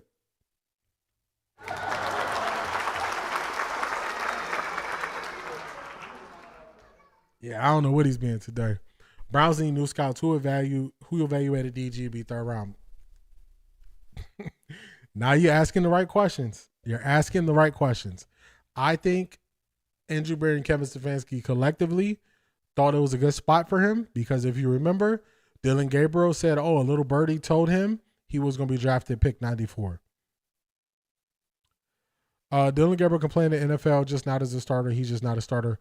Yeah, that I agree. Like he needs to be on a team where he's just he's a cog in the wheel. He just helped the thing go. He is not the one that gets the thing moving. He's one that just helps it go. You mean like Oregon? Facts. Yeah, I remember somebody was asking me like if I watched Dillon Gabriel in college. I watched him live twice, and then the rest of the time, I went back and watched him after the draft, and I just thought it was a mixtape for all the players who he played with. That's Kevin Stefanski guys to let him go down with him. Facts. When the Browns stop being a header towards Shador, they might win. That's a fact too. That's why I always said, why should we trust Kevin Stefanski? If Kevin Stefanski said a person not ready, what has he done to where we should trust him? Nothing. You know what I'm saying? He ain't done nothing that shows that we should trust him. Man, my body's going crazy. What's going on? Dink and dunks are not going to win games. Stefanski might get fired during the season. I don't know. It would have to go really bad with the players for him to get fired during the year, but I don't think he's secure for next year at all. It seems like it.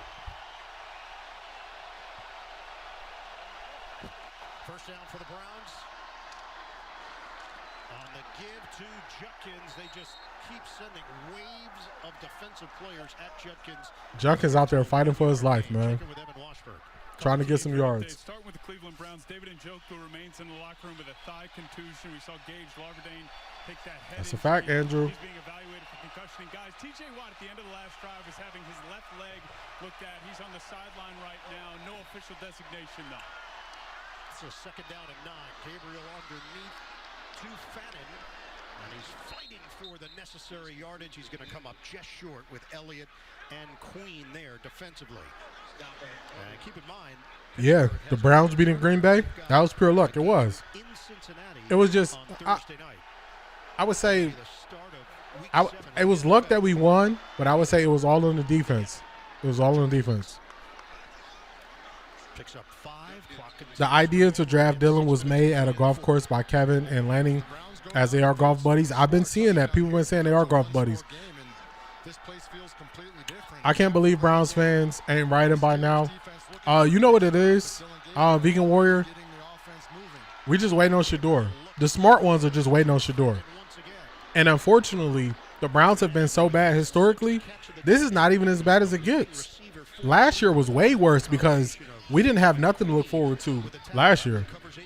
Last year, I was streaming on TikTok. I didn't even stream the last 2 games. Gabriel's just taking what they're giving him underneath. Gabriel steps up, and he sacks Herbig. Jerry Jeudy open 20 yards downfield, throw it to Harold Fannin. Yeah. Oh, man, we know Dillon Gabriel's just having some flashbacks here. Herbig around the edge. We talked about it earlier. Pat Shermer told Stefanski that Shador can't follow a playbook. Pat Shermer said something very questionable about Shador. When they were asking him who would he compare him to, he said Daniel Jones.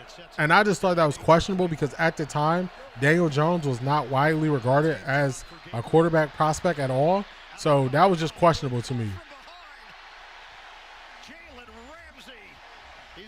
Yeah. I finally got to a TV and DG looked like a little kid out there. Yeah. Hey, it's a fact. You see him. And he sacked. One thing I know about God, in due time, he's going to shut down the haters. Hey, facts, because you got proof.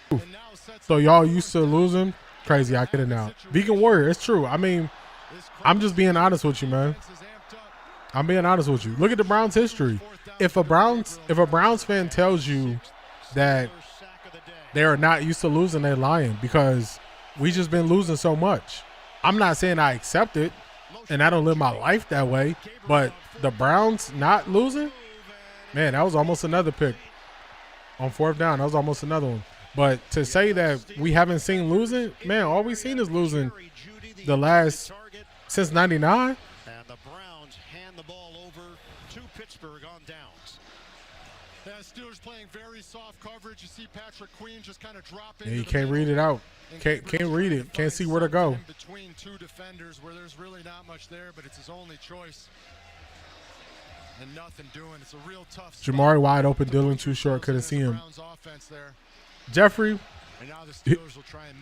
I got to tell you something that I appreciate about you. You were way more optimistic about Dillon Gabriel at the beginning of last week. And as the game started to go on, you still had it a little bit. But this week, you were calling it out in real time as it's happening with the misses that you're seeing. And a lot of people usually don't do that. A lot of people just double down even when a player is not producing. But you were seeing it clear.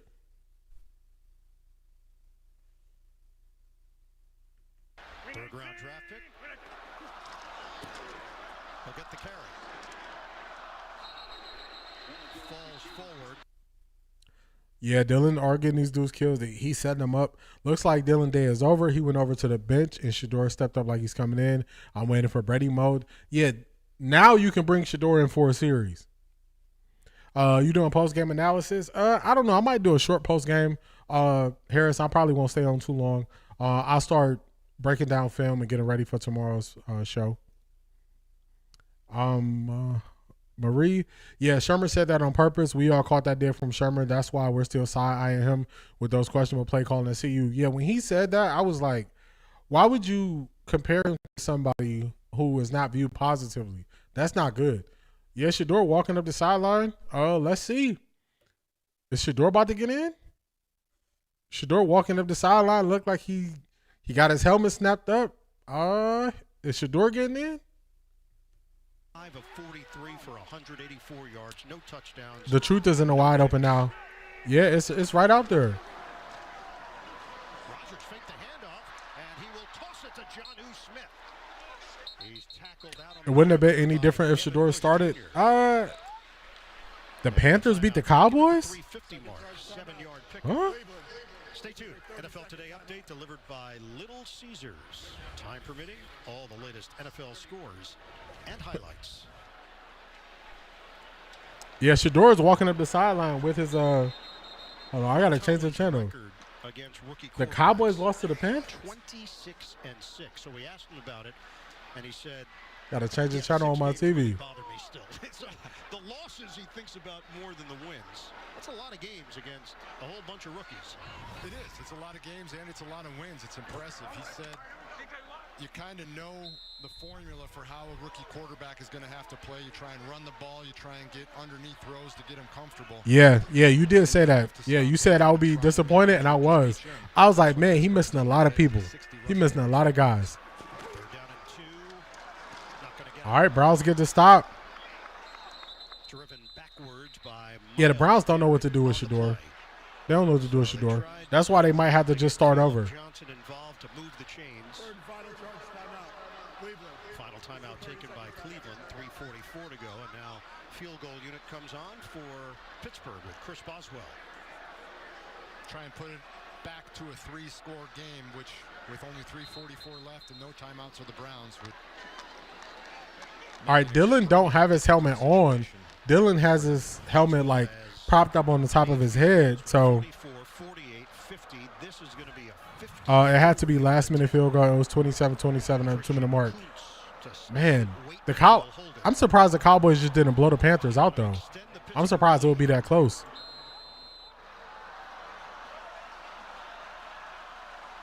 Two-time Pro Bowler Chris Boswell.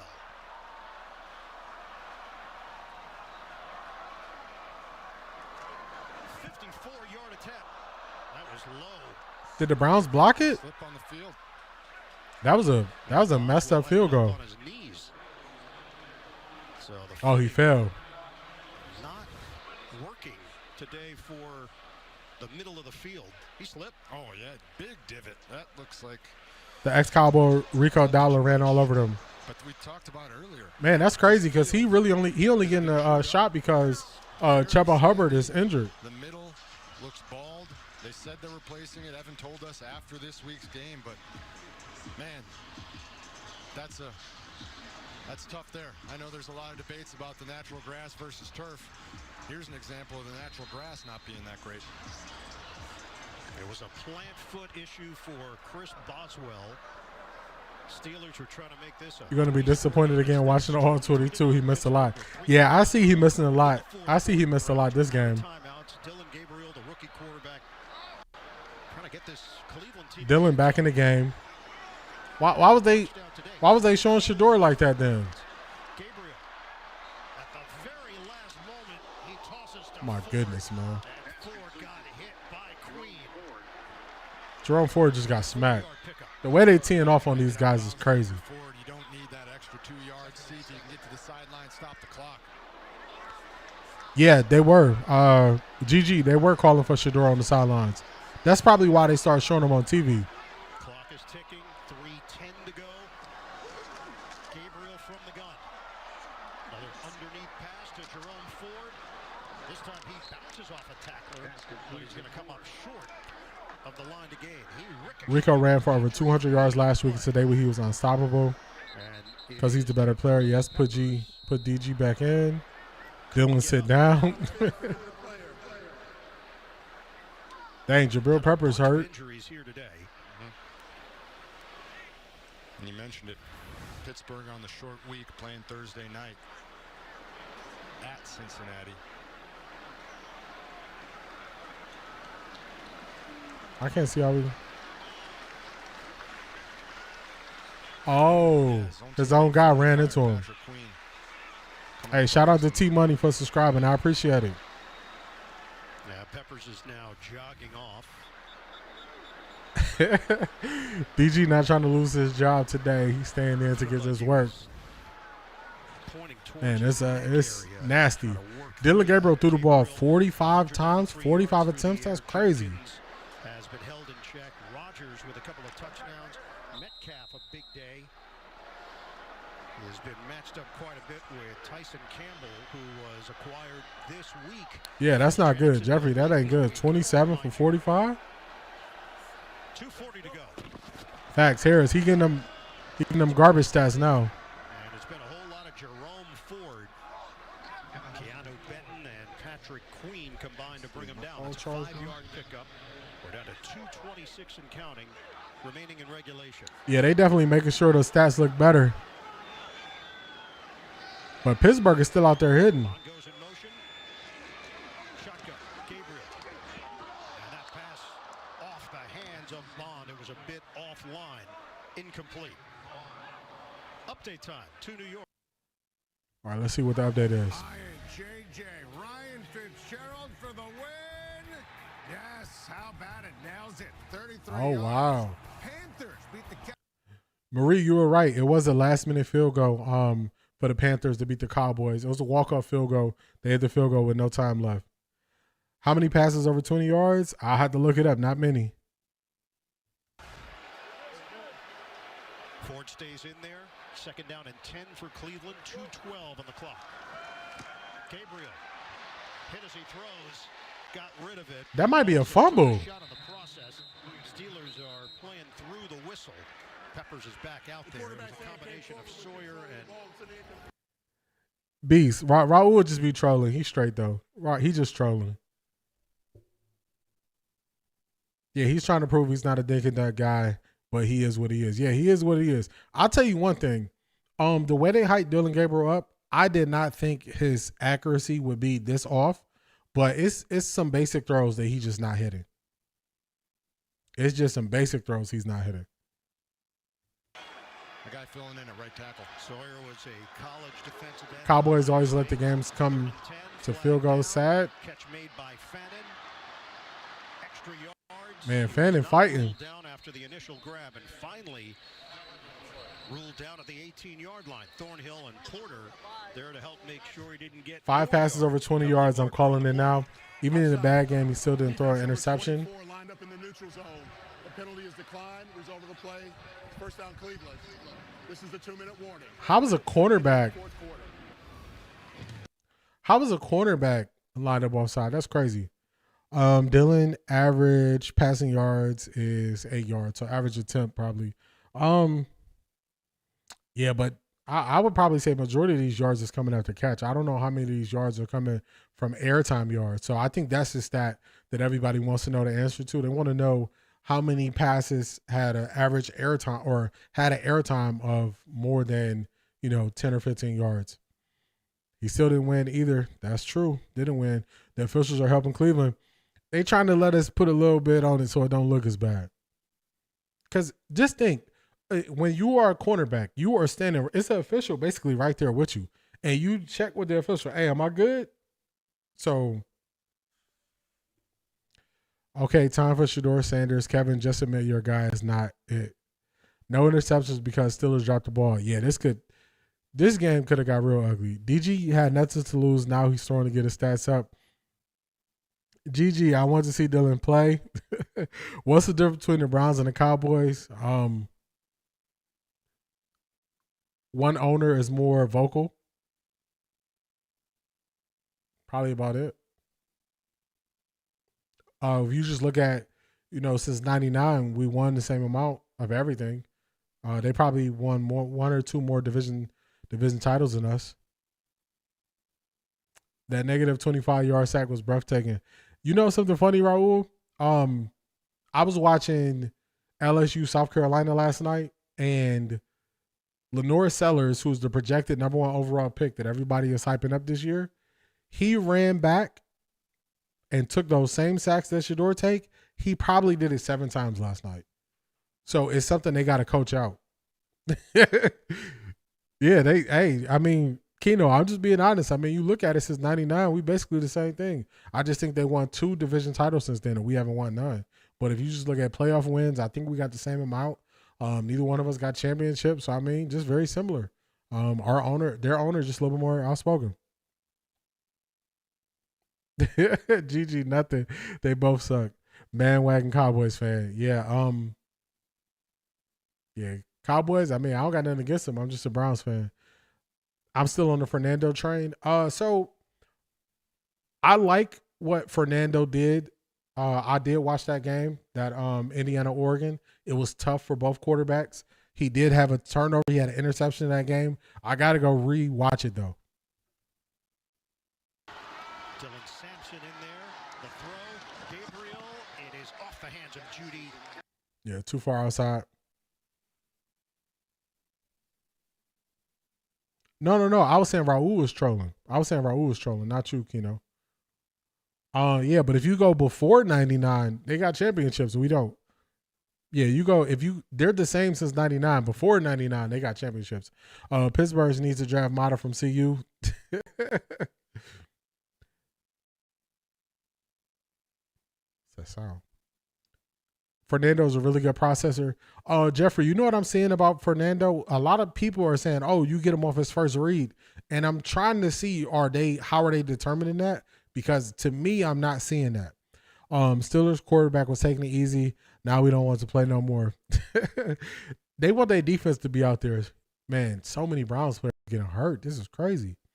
True, I'm a Cowboy fan, but let's be real, 30 plus years. Yeah, Robinson, he had a couple of penalties, but he hasn't looked terrible. All he's saying is his hamstring. Let's see.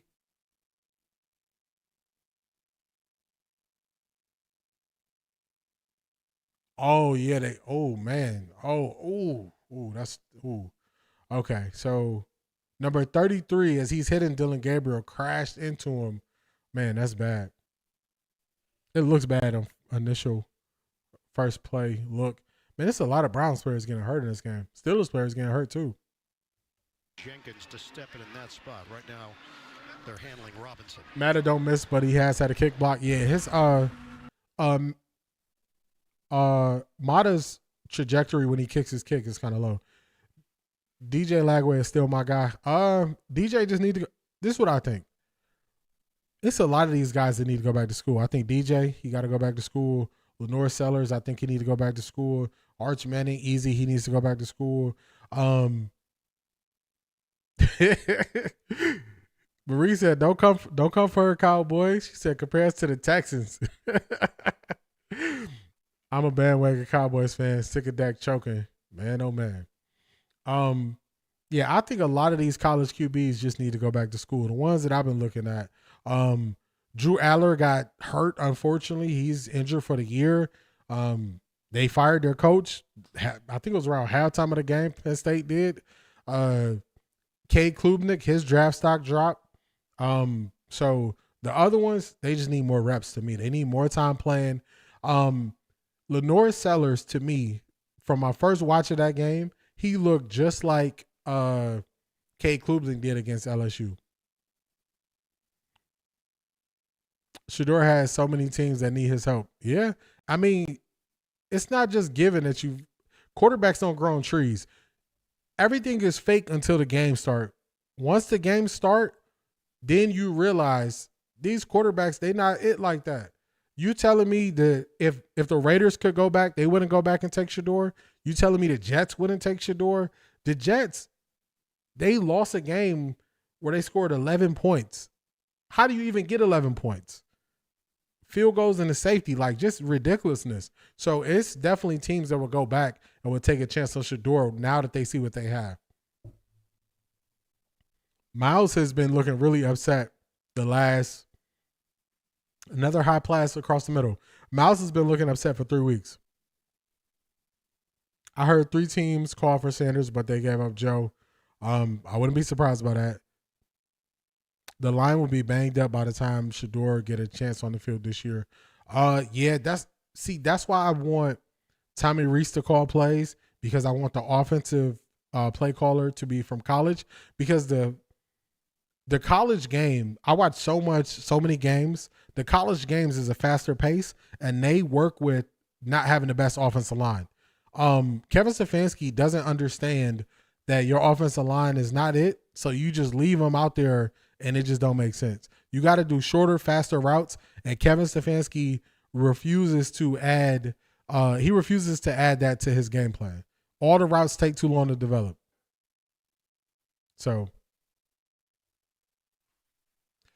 I'm a lifelong Cowboys fan. I said they shouldn't have paid him that big contract.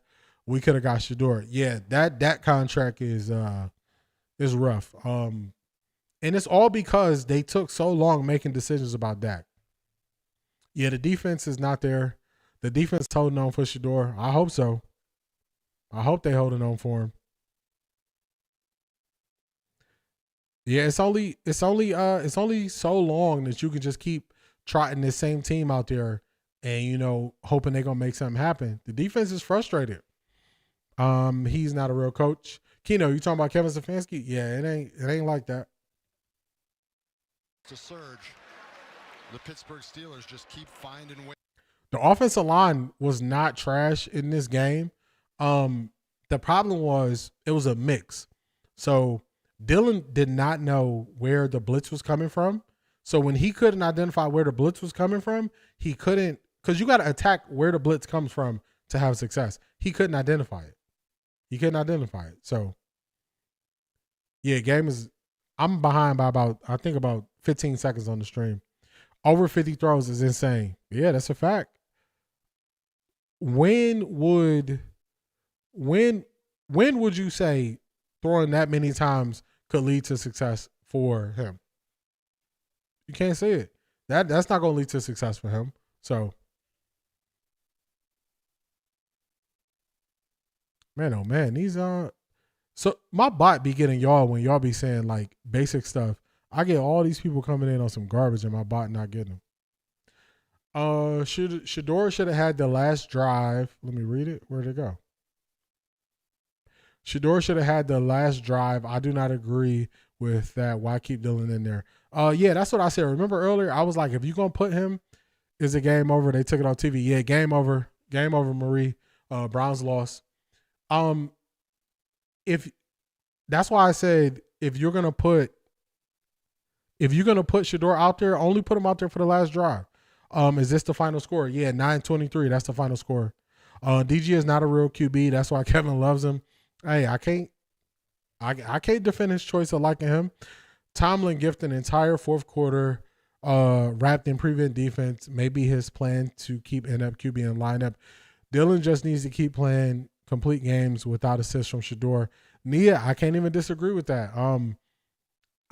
It's like a catch-22.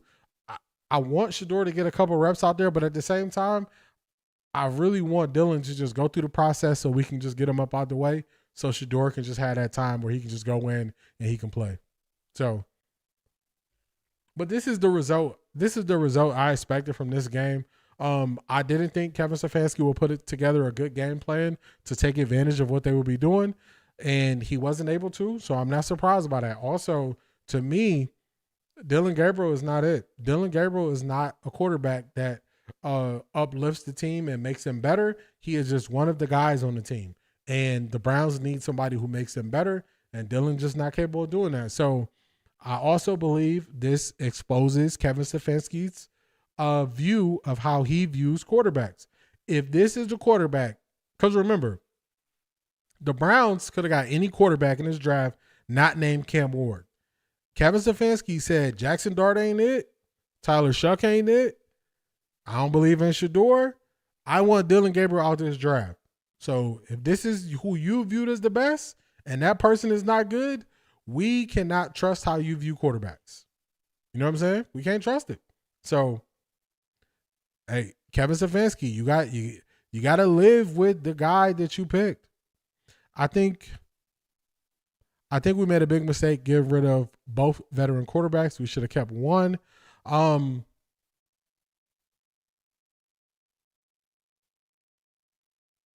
don't know if it was a mistake. I mean, you want to go to the young guys. You want to see what it's for. We're 1-5. Once you really just start crunching the numbers, once a team is 1-3, the likelihood of you making the playoffs is so low that, I don't mind it. Unfortunately, this year is going to be what it is. I'm just waiting for the bright spot in Shedeur. Unfortunately. unfortunately. So, shout out to all of y'all for being here. This was a great stream. I've streamed throughout the week. I will be live tomorrow, 10:30 a.m. So definitely like, comment, and subscribe. Help me hit that subscriber goal of 500. And I will see y'all in the next one. Let me get these last couple comments before I tap out. All right, let's see. How is Deion cool with Haslam, yet the coaches are misusing him? They're looking at the bigger picture. Tony Grossi and Mary Kay sweat bullets from all those lies from the supercomputer. Facts. We're going to see how they talk this week. Why did they draft Tyler Shuck? Spencer Rattler has been playing well. They felt pressure to take a quarterback. Beast reincarnated. He should have had 3 interceptions. You clearly didn't watch. What did B say? I didn't see what B said. Yeah, shout out to y'all, man. I appreciate y'all. I appreciate y'all for tapping in. I will be live tomorrow, 10:30 a.m. Like, comment, subscribe. I'll catch y'all in the next one. Peace.